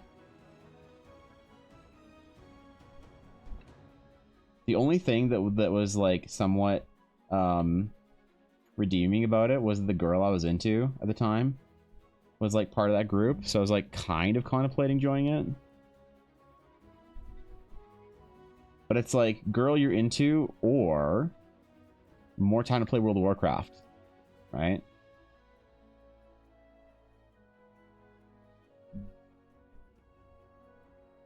Every once in a while she'd be like, hey, I can't come to D&D because I got the scouts thing or whatever. Like, ah, damn, that's too bad. Maybe I should come see what it's all about. Now I play video games and D&D together 10 years later? That's sweet. I like that. People say true love is dead. Every, like, all the healthiest couples that I know, including, like, myself, they all play video games and D&D together. I'm so concerned for my friends that don't play video games with their spouses. I'm so concerned for them. Like, I'll never say it, but my confidence is not high. Right? I just woke up and am on mobile. At a glance, I Good thought morning. this was sexy Squidward. This is not sexy Squidward. That's the handsome beholder later. God damn it. This is not handsome Squidward. Okay. Okay. Good morning, Aduria. Good morning, my friend. How are you? This is the request from Twitter to do a crunchy ghoul. All right.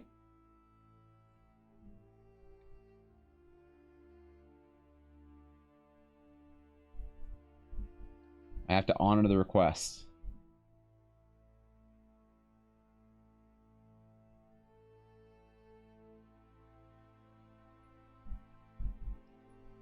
There we go. I had to find the exact pink for the tongue that I wanted.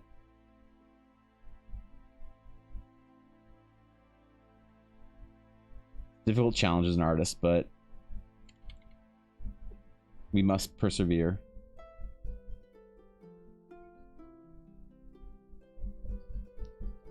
Hold up. See how this looks at range.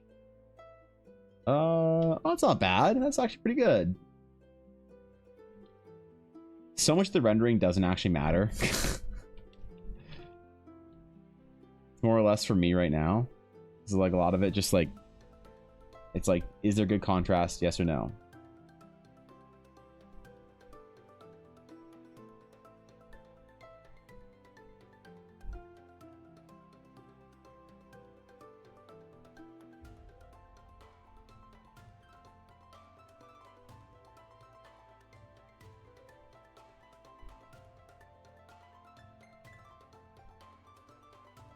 All right.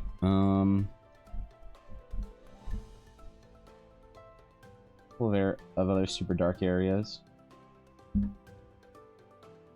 yeah, bro, that contrast is actually super important. I realize we're lacking a little bit.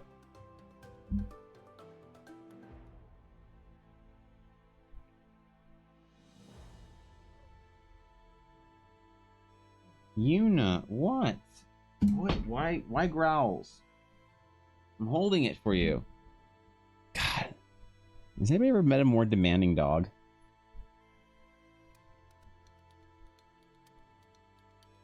Like, I don't know if this is normal dog behavior. I've never heard of anyone say that their dog, like, demands they hold the chew for them. It seems unfortunately unique to my experience. Which means I messed up at some point. What kind of raid boss are you putting at the end of this pilgrimage event? Do they drop any good vanity items? They drop an emote, actually. I haven't thought about the bosses yet, but let's face it, Ashy. If bosses started dropping things like emote, and like hairstyles and stuff, people would be raiding a lot more.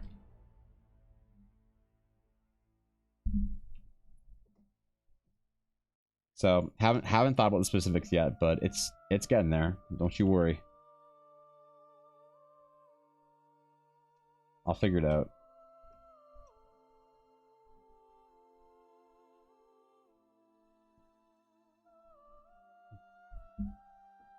All right. We'll give him like glowing blue eyes. The tongue needs to be squishy though. Can't be crunchy. The rest of the ghoul can be crunchy.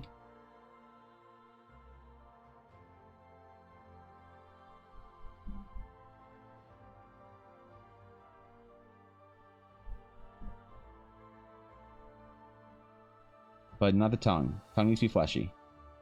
Because it's even more uncomfortable if it is, right?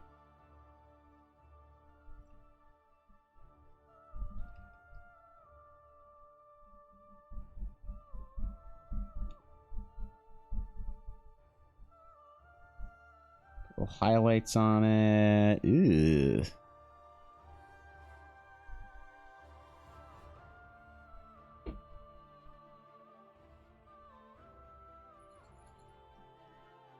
All right, we'll give him like white, grayish hair, tendrils.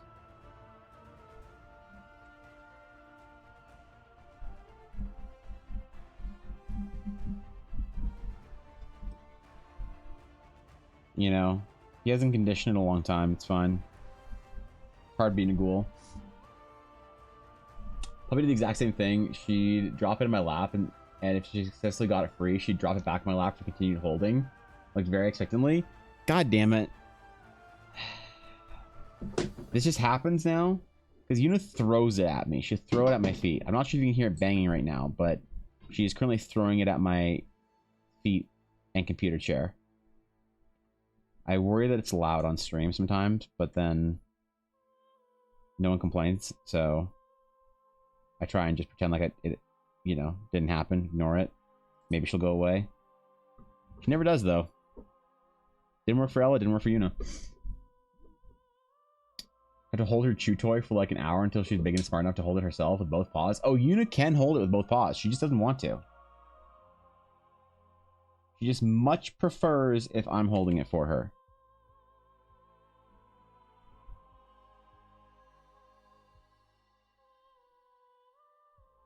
That is the problem.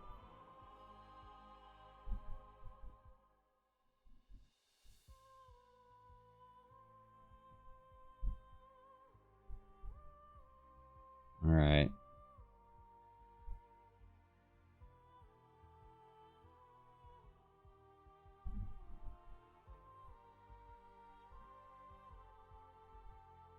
To give him blue glow. Oh, that's cool. I like that. That's good. That's what we wanted. No, she heard the front door open, so now she's gone. This dog, man. Tell needs to be like confusingly wet and dripping while the whole thing is just dust. Ugh. Got me do slime tendrils? Like, no, man.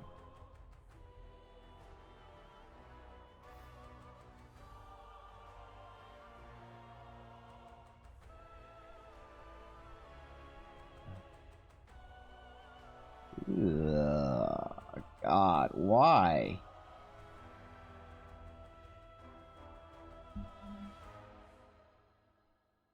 Like this?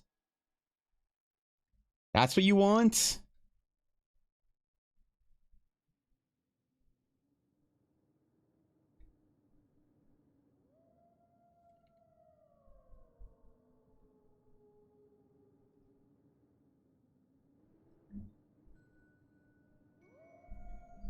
Let me lower the opacity a little bit. Ah, come on, man.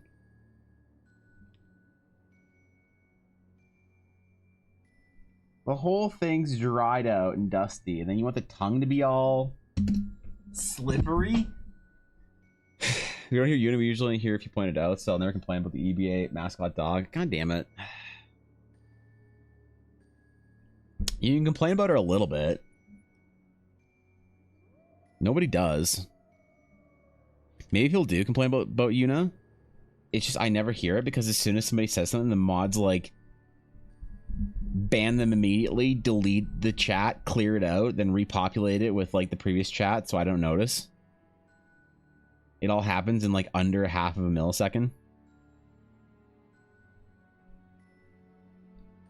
I wouldn't put it past them. They like that dog far more than they like me, so.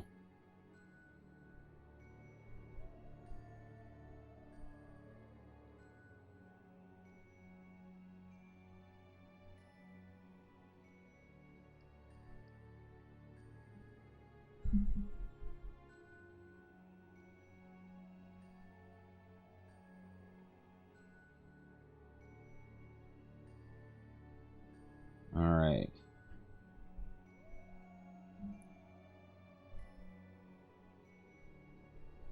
Kind of digging this, to be honest, so far. It's like kind of nice to not do a token with like weapons and armor and all that stuff, and just to give him, just to make him crunchy, man. You know?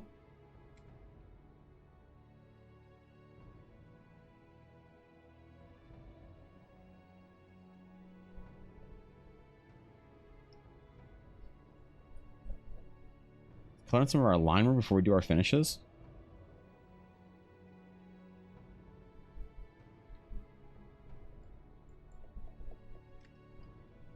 The coloring of the line work is an important phase here.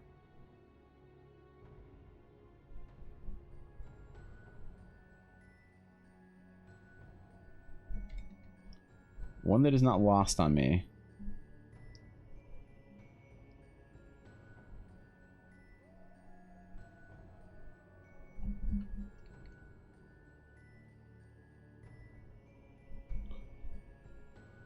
Okay. We're also just kind of cruising through this, to be honest. I'm pretty impressed. The speed and efficiency which we're going to get tokens done this week is going to be kind of crazy.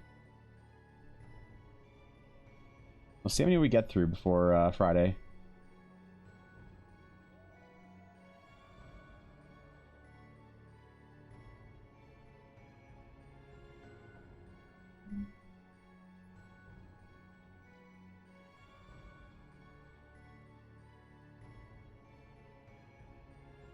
Sometimes requires a lot of repair though at this stage.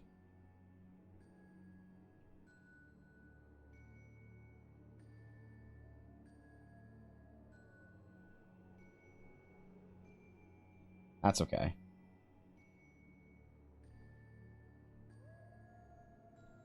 It's all worth it. Okay, it's looking a little more, you know, a little more ghoulish.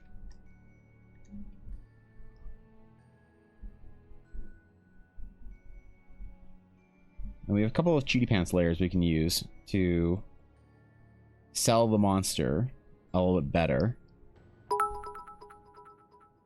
Hopefully will look good. Giuseppe. It's... That's not... Where do you guys agree on the TTS meta? What secret Discord channels are there? Are you guys just discussing TTS metas without, like, how does one... Okay. Thank you for the bits. I appreciate it. Look, thank you, Duria. I appreciate it. Appreciate the bits. It's very kind of you. Even if I don't understand, I still appreciate it, bro. I'll call it genocide for Puppy. Yeah, legally a joke. Love the pose you draw for this line of action, so dynamic, but you can still clearly see all the limbs and details. Super neat. Thank you, dude. I appreciate that. Tokens are really hard because they have to look good at, you know, super zoomed out. So it's always like important to try and make sure that everything is really recognizable, you know. So I appreciate that. That's damn, dude. I don't get compliments like that often. It's important to me, so thank you. The drool looks fantastic. I don't support the drool. Okay, this is supposed to be a crunchy ghoul, not a drooly ghoul, and I'm not into it. Blame Ashy.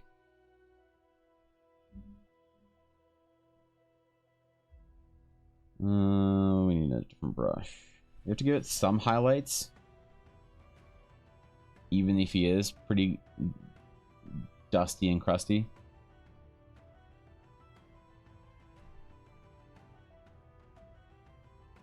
There are still some highlights.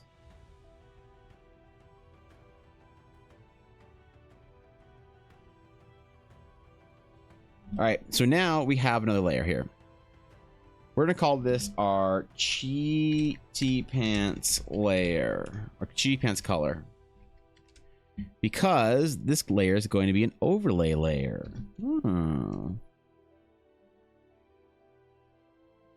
To which we are going to push forward and pull back some of our colors. Give the token a little more depth by using blues.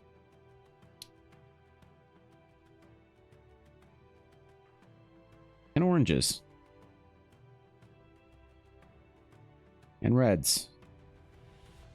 So we're going to select out the entirety of our ghoul. Go to our cheaty pants layer with our selection. We're going to cool down some areas we want to sort of fall back a little bit. Add some blue.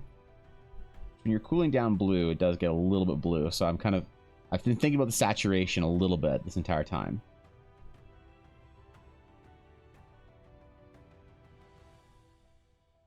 And then we're going to grab a brighter orange. We're going to paint in a kind of more fleshy flesh tone. We're going to use some red as well on this.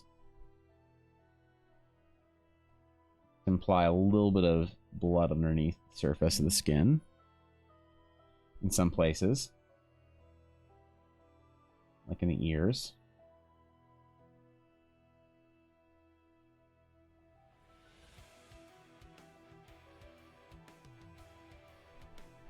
Add a little bit of complexity to his complexion.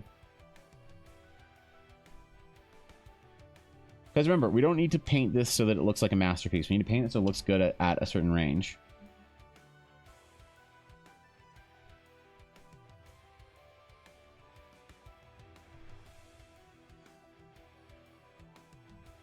All right. I think that's him. Let's see what it looks like in like roll 20 or something. Oh, we need a shadow. Right. I forgot the shadow. Shadow.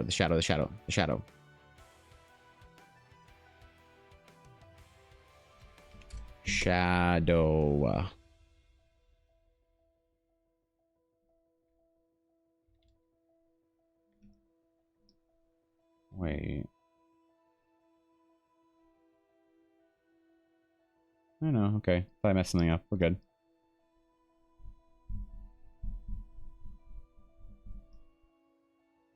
Okay.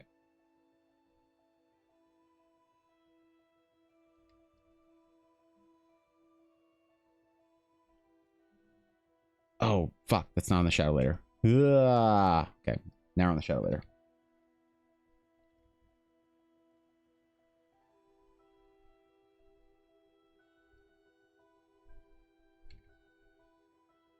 Unfortunately, you do sort of imply lighting from all different directions, so it's a little difficult sometimes.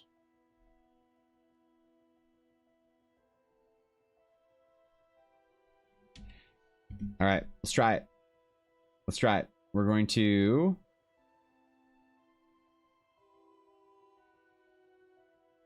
square it.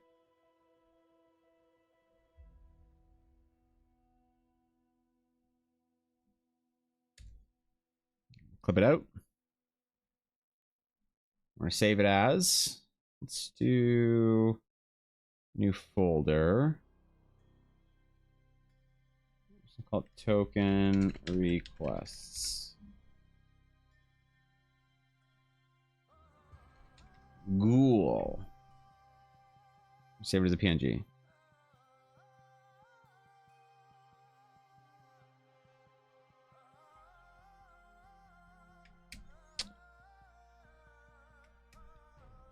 All right, now let's see what it looks like in Roll20. I say Roll20, not Foundry, because I don't have a map set up in Foundry. My players told me to buy Foundry, and I did, and then I haven't had any time to actually do anything in Foundry since we bought it. They keep saying, are you sure you don't want to go back to Roll20, Evan? And I'm like, I'm sure. Very fucking sure. No, block. I don't want to... All right, so let's look at a dark alleyway. No, skip tour. Asset. Upload.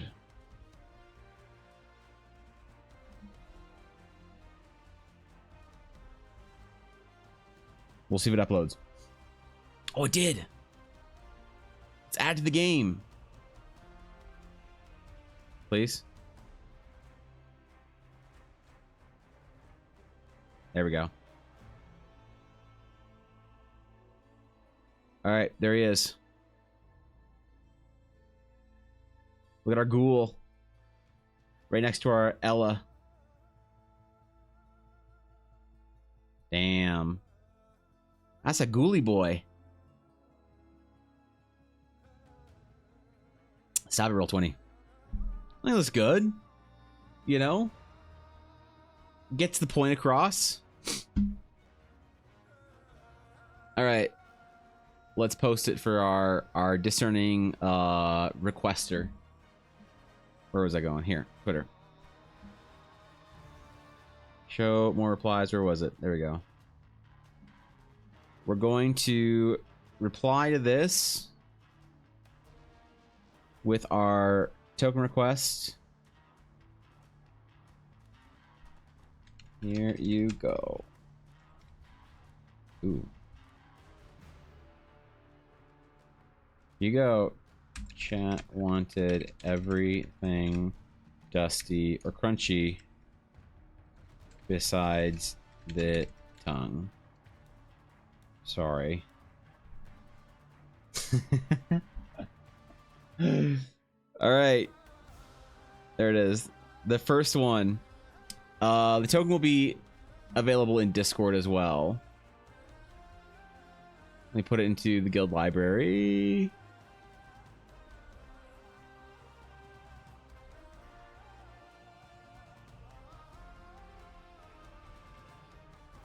Where's the guild library? What's wrong with this shit? Why is it not working? Library, there we go.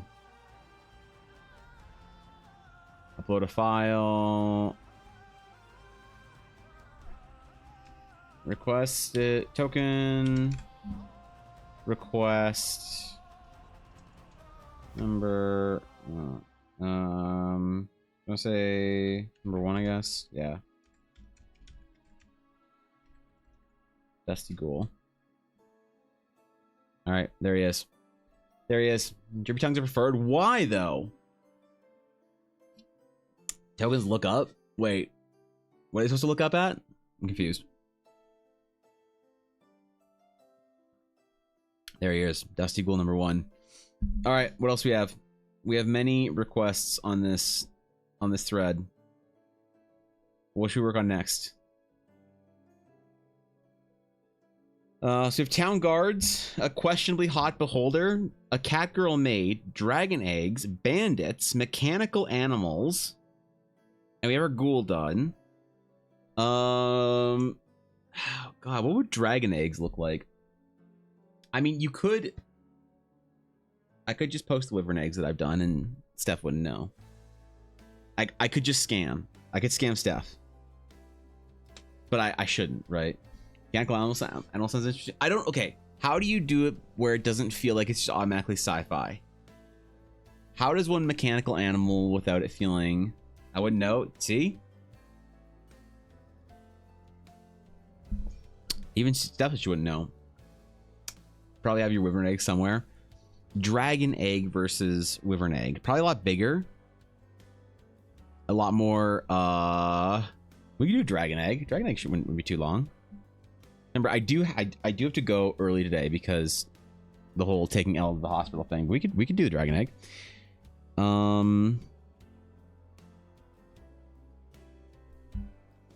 When I say dragon egg, what do you think of? What goes through your mind here? I say dragon egg, and we think giant. Oops.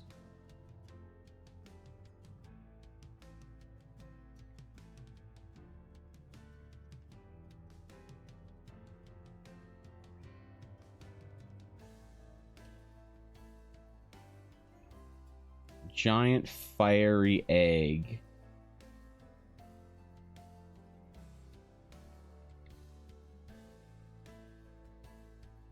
Because we could reference the traditional dragon egg.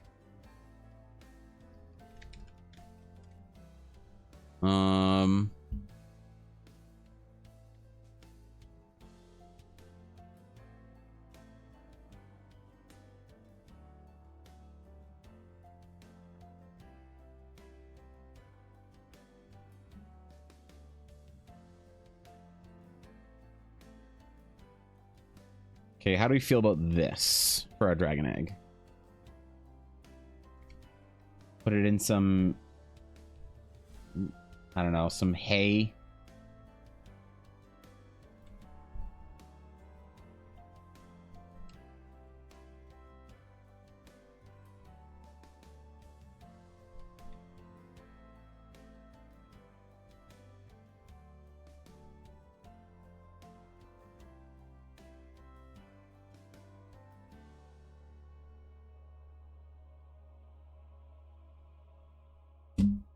There.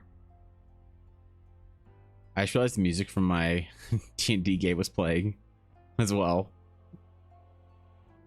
Very quietly in the background. Probably couldn't hear it, but I could. Just very faintly. Alright, we're good. Talk about dragging eggs? No, we're not. We're not. This isn't the start of a drag on D's nuts joke. Okay?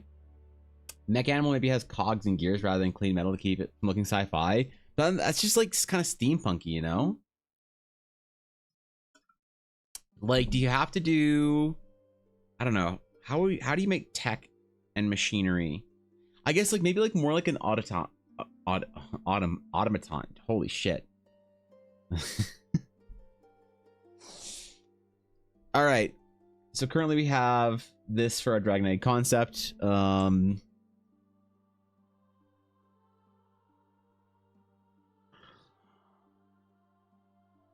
have to figure out what kind of dragon this hatches from, though. That's important. So I'm thinking like if we quickly draw a model reference of our dragon, we could do like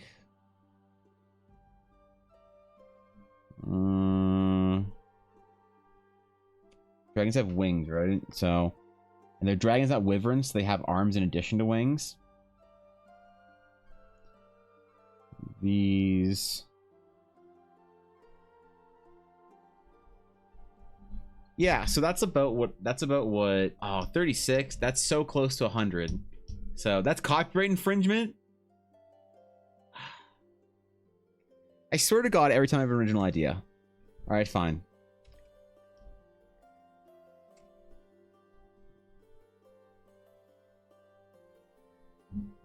Okay, so dragon egg. Let's make it look almost made of stone.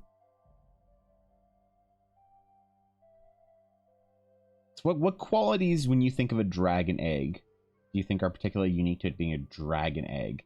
So I think about it being like kind of molten, almost. Almost like made of chunks of glowing rock or whatever. I just thought about the complexity of shitting out a dragon egg. That's, never mind. That's, let's make it a little more delicate.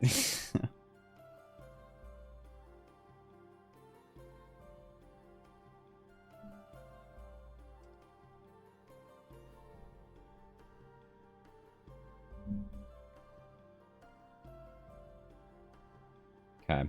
Or would it be in rocks and not in, if it's like kind of fiery and whatever, it wouldn't necessarily be in like something soft. It might be in something hard, like stones.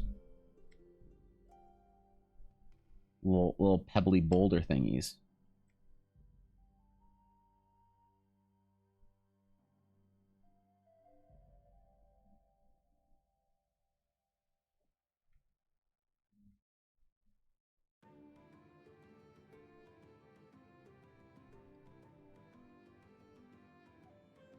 That's kind of nice. Kind of propped up there on a big one. What color? What color dragon egg should we do? May I use art feedback for your sword? For what? I mean, if it's art, sure. I mean, if you want my feedback on it, 100%, bro. The first chromatic, metallic, or gem dragon. That's fair. Chromatic, metallic, or gem dragon. Well, gem dragons are dumb, so let's not do a gem dragon. I actually can't do gem dragon tokens, so because I don't have fizz bands. So, oh, did you post it already in studies working progress and feedback? Did you? Studies working progress and feedback. All right, let me know when you post it, Minako, and I'll take a look. I'll give you whatever feedback I can. It's in finished work. Oh, finished work. Got it. My finished Craven Edge sword. Ooh. Feedback. I like it. It's good. I like the gem. I like the kind of crackling design through it. I think it's good, dude. I don't know too much about cosplay props or anything like that, or what it takes to like make them, but I dig it. I think it's cool. It'd be cool to like add some other like textures to it. I don't know, like leather or some other materials. Because right now it's all kind of like one sort of glossy material, and a lot of times I think in cosplay, what makes for really good cosplay is like the control of how light hits it, and everything's kind of made of the same sort of like shine. It looks very like cast, which is it's a cool design.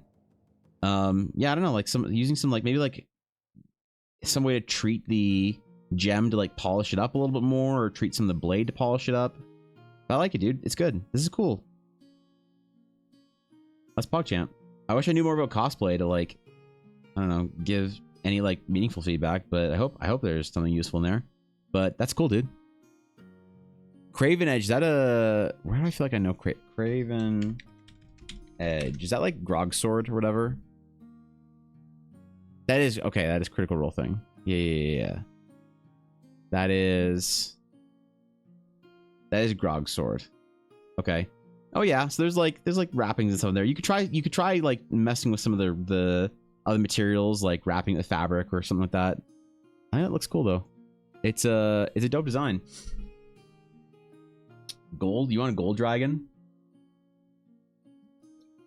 Gem is easy. It's makeup sponge. I have wrapped in the handle and a black bandage. Oh, okay. Maybe it just doesn't show too much on the photo, but the lighting all kind of hits it in a similar way. So yeah, I don't know. I just try maybe messing around with the textures and see what you can do to get it to sort of have light hit it in sort of a bit of a unique way. That's really what sells. That's like the main thing for art and for like a lot of things artistically minded, is that light sells or destroys things. And the way your light hits it or doesn't will kind of like define whether or not it lives or dies. But it looks cool. Wish I knew more about cosplay though.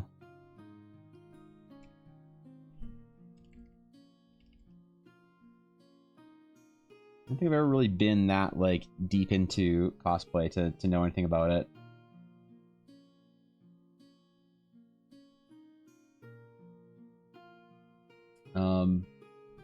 Oh right, gold. Okay.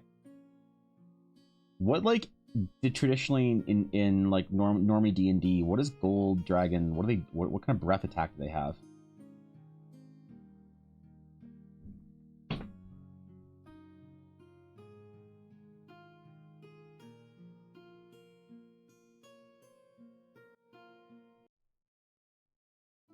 So I want to like think about the magic forces that are in the egg. Imbued. It's obviously like fire or whatever, which we could do. We could just make it fire just so it's more versatile.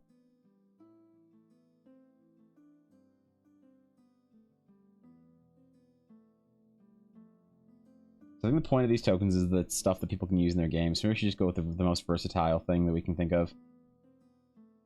Flame.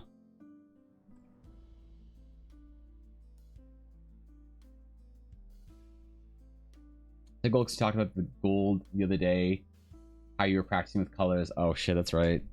I have been getting good with golds. Next thing I know what a gold dragon is or does work in the game.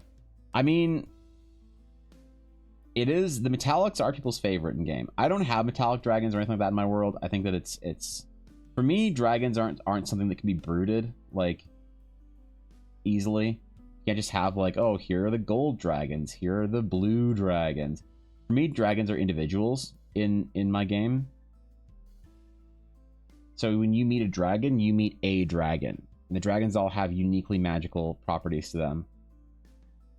It might be a dragon that sort of carries magics of wind and rain, or magics of storm and lightning, or fire and decay, or whatever.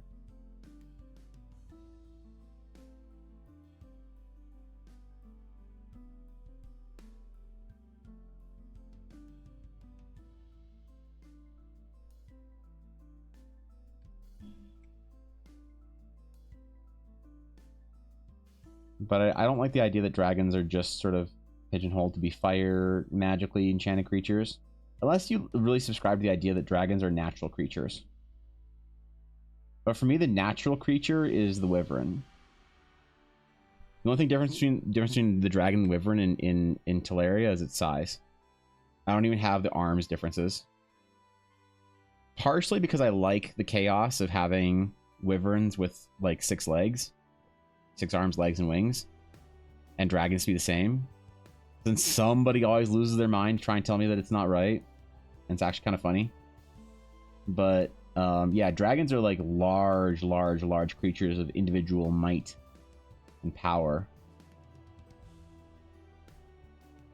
I'm trying to make something that's more like generically useful for people for these requests. So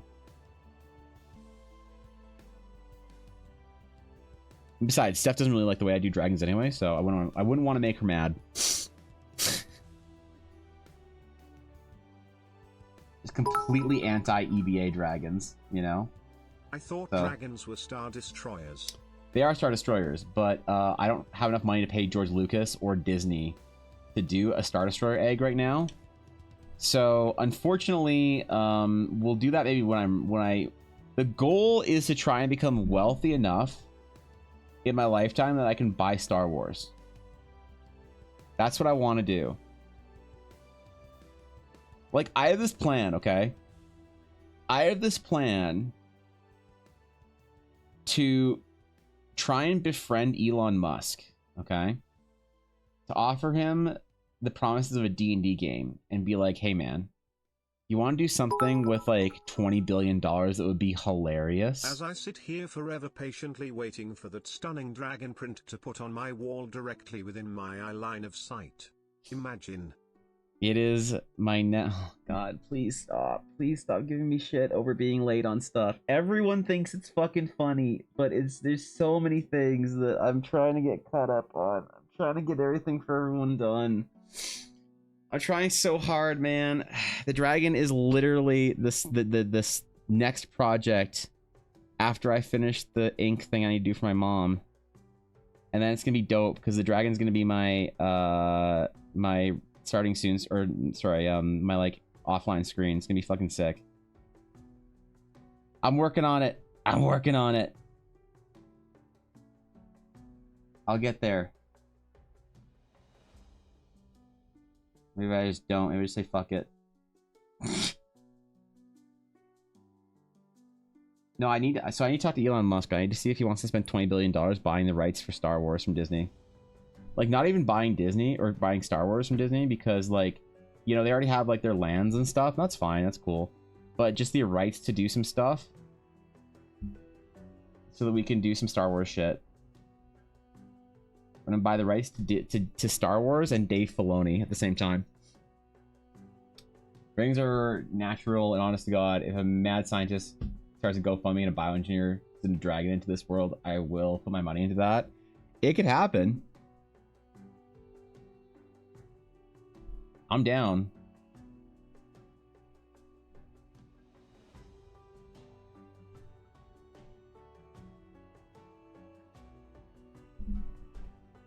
I forget about most weeks, yeah. Changing Star Wars to X Wars, that'd be sick. That'd be fucking sick.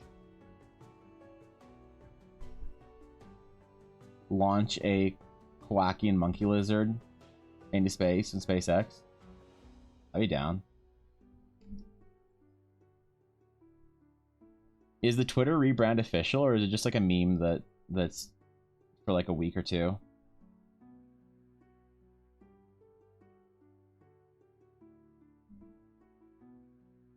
I actually don't know. I don't really trust people when they say like, did you know that this thing is called this now? I'm like, is it? And then like it changes back in a week and I'm like, oh, okay. I'm always so skeptical. It's like the era we live in, I just like don't believe anything anymore.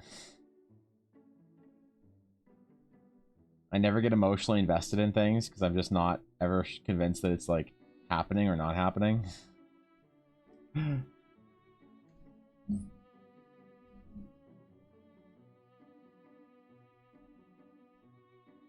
All right, Dagrond egg line work. Now, what do we want to do about color? Let me look at some dragon egg inspiration here. If I can Google search dragon egg. What do we get? It's gonna be a weird hentai thing, is it? Scales? Why people always think that dragon eggs have scales on them? Why do they all have scales? What the fuck? The lizard eggs have scales?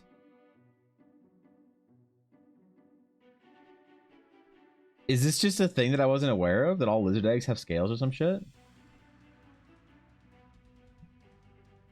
Why are they all the exact fucking same? Lame? Never mind, I was looking for some inspiration. Don't on me, Taka. Then it's a bird egg. That's fair. This time you have to watch The Onion for the real news. Oh, that's what our timeline is? Shit. Do lizard, hold on, lizard egg. Lizard egg. So, lizard eggs appear to look exactly like normal fucking eggs, basically. So what is all this shit about dragons having scaly boy eggs. Aw. Baby lizards. Yo, some lizard eggs are so tiny. What the fuck? Who let him be that tiny? They're trying so hard. Look at that. That's like, it's like a mini egg, man. It's so tiny. What the fuck? Alright, well. I like mine better. Screw you, internet. Everyone copied Game of Thrones dragon eggs? Oh, do they have scales on them? Really? Reptile eggs are usually soft-shelled and shouldn't be turned. Wait, really? Why can't you turn them? Because the dragon inside is just like, oh shit.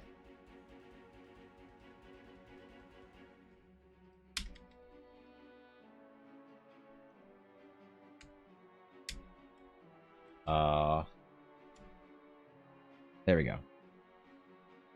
Select, modify, contract by 2. Okay. So, color. Let's go with sort of a that color.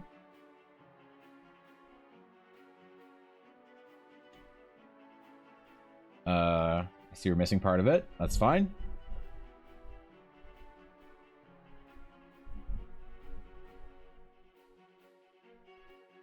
I'm glad someone requested something like a monster egg. That wasn't all just like, beholder, bugbear. You know, like D&D shit.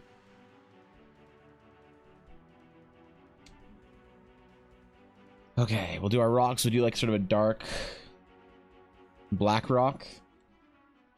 But not like the investing company or whatever, because, man, they got too much going on. Really mess with their development and sometimes kill the fetus. Really? If you turn a lizard egg? How do lizards move their eggs then? They just don't? Shit. I don't know nothing about lizards.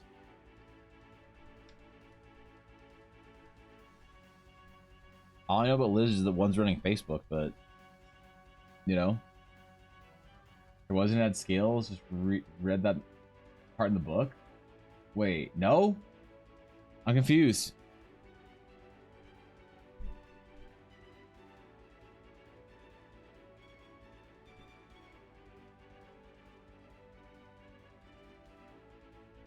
I'm gonna try something here.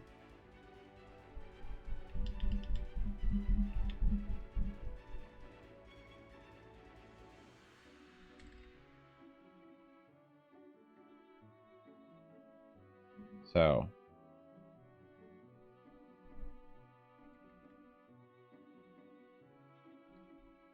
man, I need to do fantasy book to read. I tried the Sanderson stuff. That audiobook's just kind of difficult to get through.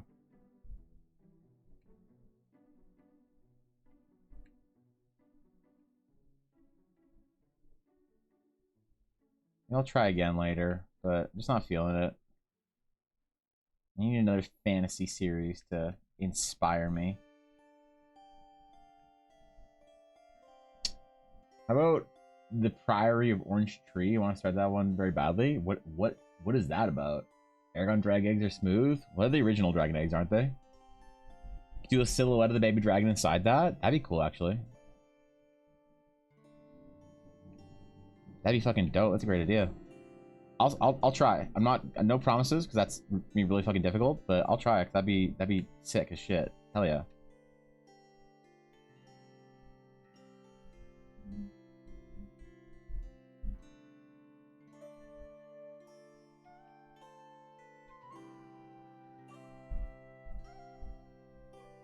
Part of me is kind of feeling like I want to read some trashy like fantasy novel that's based off of something. Like a Warcraft novel or like a Dragon Age novel or something like that, you know?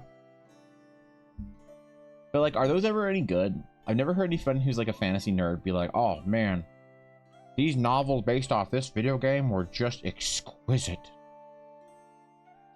don't think I've ever heard anyone say that, so...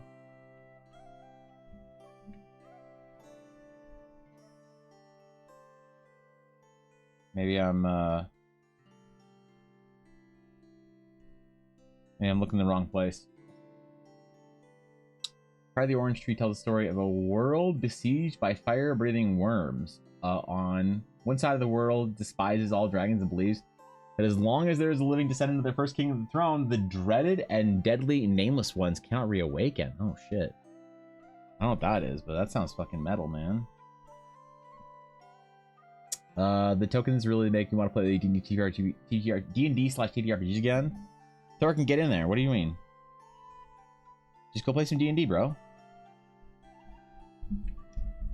We can, if you want, Thork, we can spend like, we can find you a group. We can go on Reddit r/LFG, and we can spend a half hour doing that. Hey, I don't mind. That'd be content for a while. Make a fucking YouTube video about it.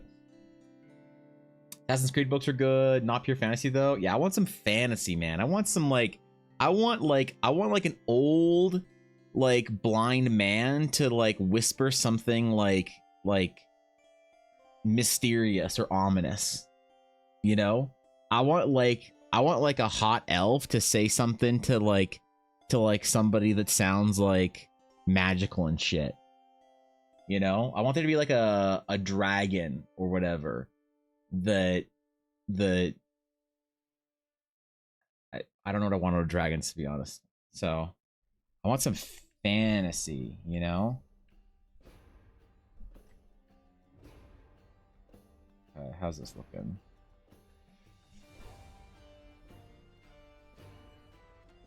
I'm gonna try something here, okay?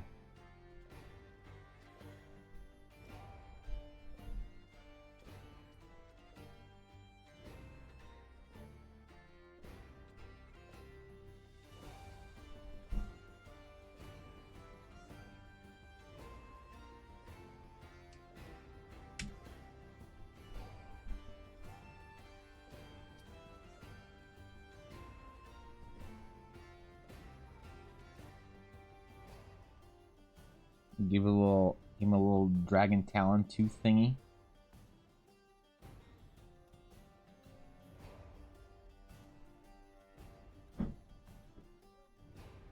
What's up? Yeah, sure. Okay, cool. Thank you, Ellen. Revival of the text-based ones. Wait, what? The oldest of school of RPGs? Oh, he wants some text-based RPGs. You should hit up Cobalt. Guy knows all the good ones. All right, how's the silhouette look? Do we like it? Do we dig it?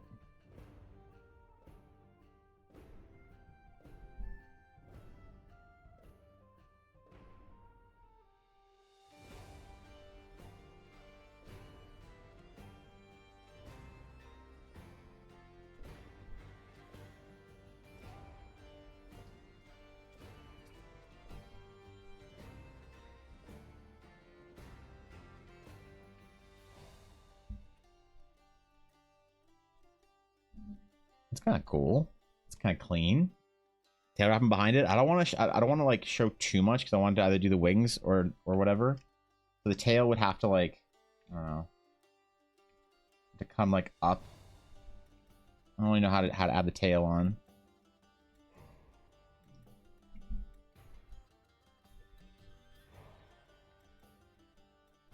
We're shading our stones in.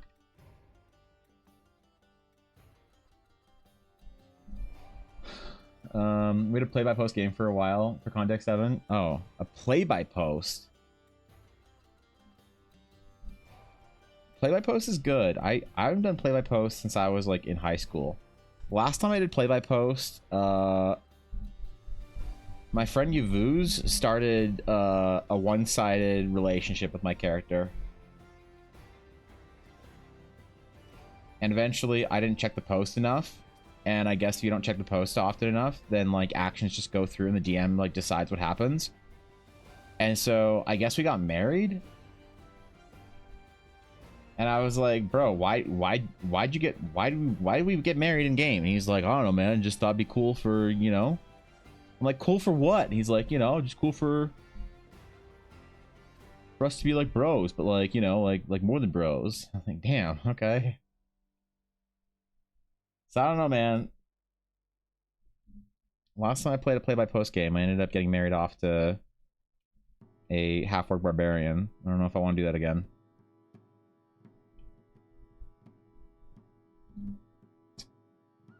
It's occurred to me the perspective is flat, but don't you normally want this kind of isometric for tokens? Like the thing is, it needs to. I mean, it is kind of isometric. It's not like perfectly. It's not perfectly top down. It's not perfectly flat.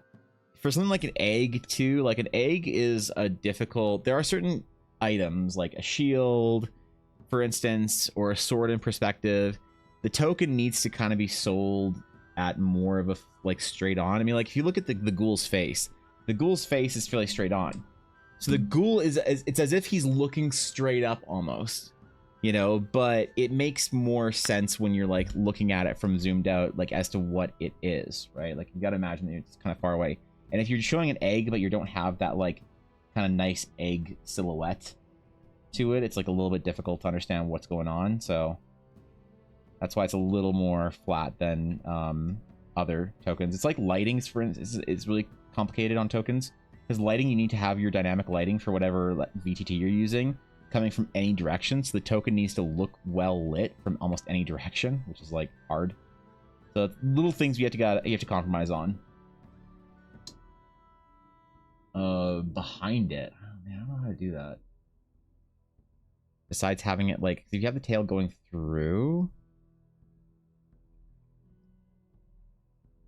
like that, then it kind of messes with the existing silhouettes.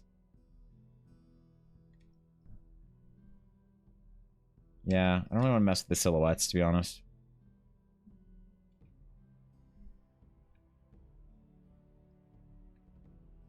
Dark black stone.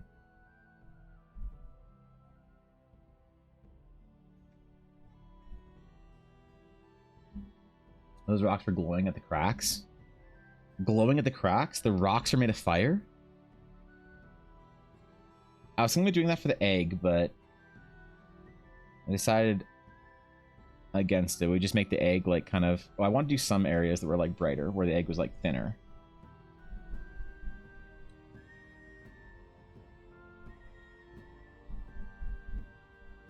That makes sense.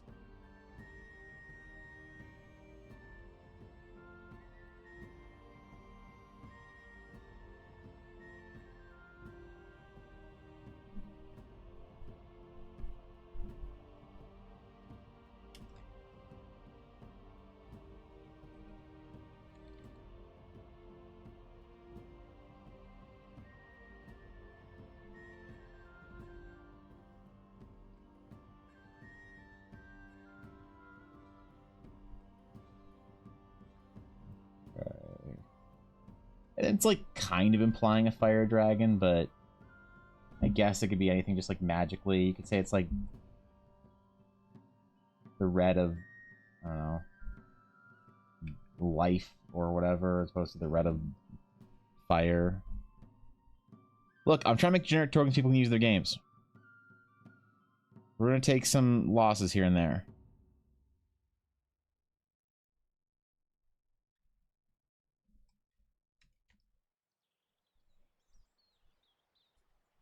All right, what else? Let me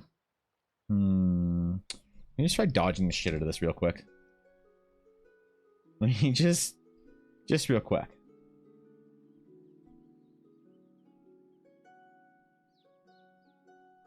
Oh, it doesn't work because it's on multiple layers. Let me switch this down.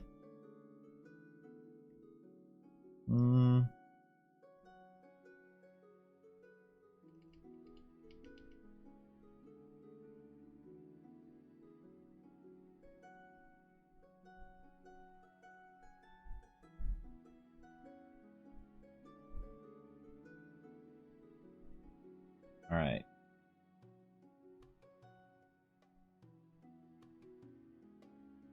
Now we need our shadow.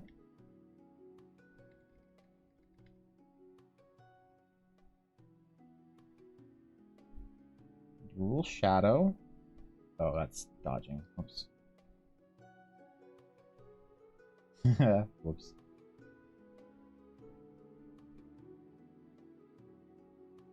And we'll just do a very faint little glow.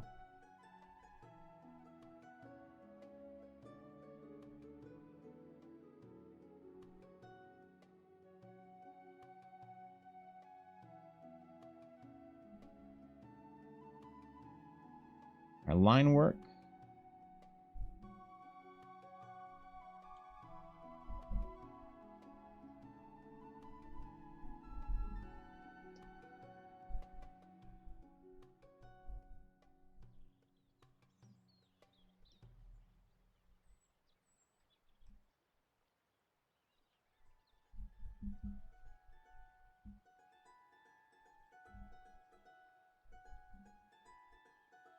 And let's just repair some of our color here from where our line works.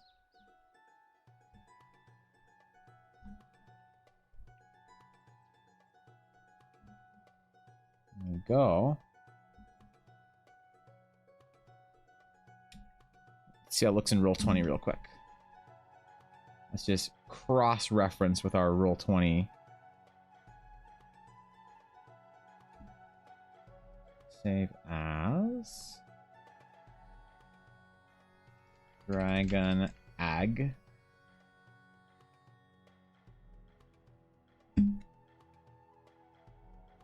Let's put it in here.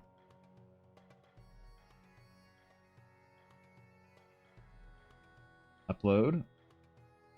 Oh.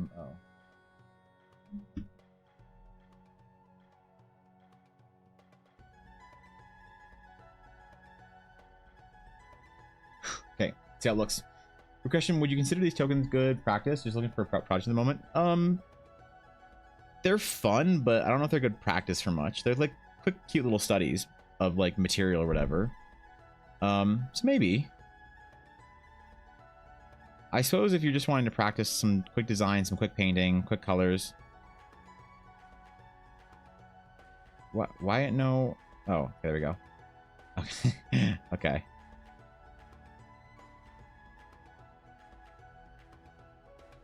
That's kind of cool.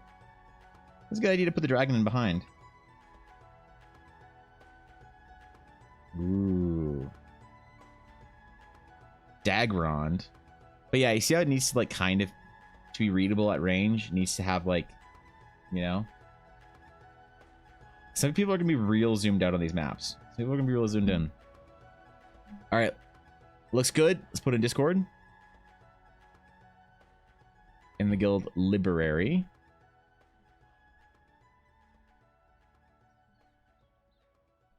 Request to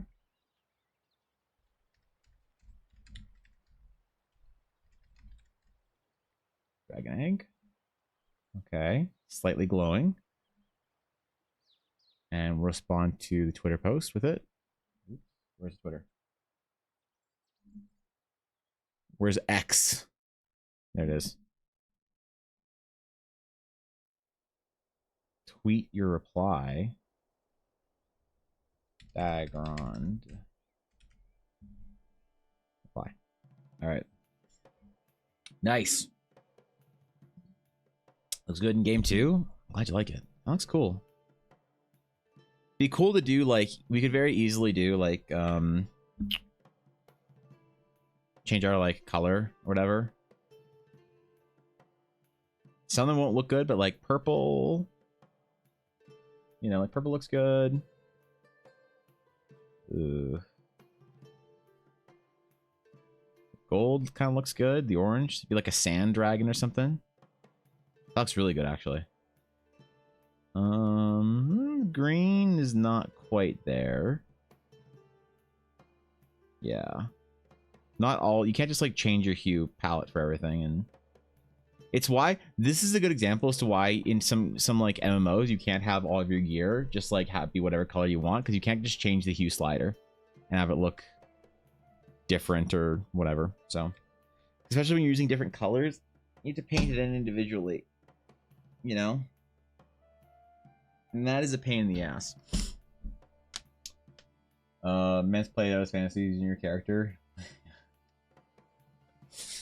Yeah, that was look, it was high school, it was a different time, okay? But yeah, Thorkin, it could be good practice. I don't know. They're fun, but honestly, like, okay, truthfully, my answer is that I feel like if I do tokens too much, they make me worse. They're good at little material studies, but because you don't have to really paint all that well and you don't have to think about all the much details or whatever, they're good for quick projects, like quick little speed paintings, but they make me a worse painter. I have to like not take habits from painting these tokens, if that makes sense. Because like painting flesh, I mean, look at the ghoul token. Oops, we saved the cropped version. That would have been bad. The ghoul token, it's like, this is not really good painted flesh, you know? But it looks decent at like at range when you're looking at the small token, the different colors, the shadows. So it could actually maybe be detrimental unless you're going to go super detailed painting. At that point, you're not really doing yourself any favors, because the more like there is sort of a cap to token detail before it starts to diminish and looks worse when it's more detailed. Like some people put like hours and hours and hours into like a single token, and it looks just as bad as the people who have like, you know, 10-minute tokens. And I found that the sweet spot is to sort of like always be pulling back and stop as soon as the token looks good at range and you're like, okay, I'm happy with that. But like look at the highlights around the eyes. Like these are not great highlights, you know? But at range, it kind of like, I don't know, it just works. So, okay. I have to go take Ella to the hospital now. We have to go to get her surgery. So that's gonna be fun. So we will continue the token project tomorrow. If anyone has any more requests they want to add to the Twitter posts, it is right here. So we'll do a nice long stream tomorrow and try and get many, if not all, of the requests completed. That'd be kind of cool. Unless just overnight, like 18 people drop requests in or something. I don't know. But we'll try and get as many as we can do, and in tomorrow and then Friday as well, maybe. And I'm going to turn this whole thing into probably a big old YouTube video. Which is going to be fun. It's going to be one of the first big YouTube videos on the account, because I am going to be making a serious push into YouTube in the next couple months. I think that's the only way that any creator can actually grow and do anything fun. And I have relied on the generosity of a very small amount of people for a long time, which is great when it's great and not great when it isn't great. And I wanted to expand out a little more and try and sort of like stabilize some of those things and like try and increase the Patreon, try and build value into those kind of, you know, things, and YouTube's one of those projects for me that I really want to work on. So that's gonna be fun. It's gonna be cool. Ella will be all good. It's a quick surgery, long recovery. So she'll be in a cast and then won't be able to use her arm or her hand for really normally for about 5 or 6 weeks. So I guess I'll have to do everything, man. I'll have to take care of the dog. I'll take care of the cat. If we had one, I'll take care of the game. I have to game so much for Ella, which is just gonna be a lot of gaming. So, but yeah, she'll be all good. Don't worry about that. It's pretty quick. And then after that, she won't be in brutal pain from making every time she makes dice. So, where's my outro? Where are we at? So, thank you for hanging out today. I appreciate you. I appreciate y'all for coming and chilling with me today. Tomorrow we'll continue with the tokens, and so if anyone has any great ideas for tokens that they need in their game, drop that in the Twitter. I said that. What else? I feel like I'm missing something. I don't know. I'm probably not missing anything. I'm probably just... I hope you enjoyed your stay. Thanks for hanging out today, guys. Until next time, my friends. Farewell.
そんな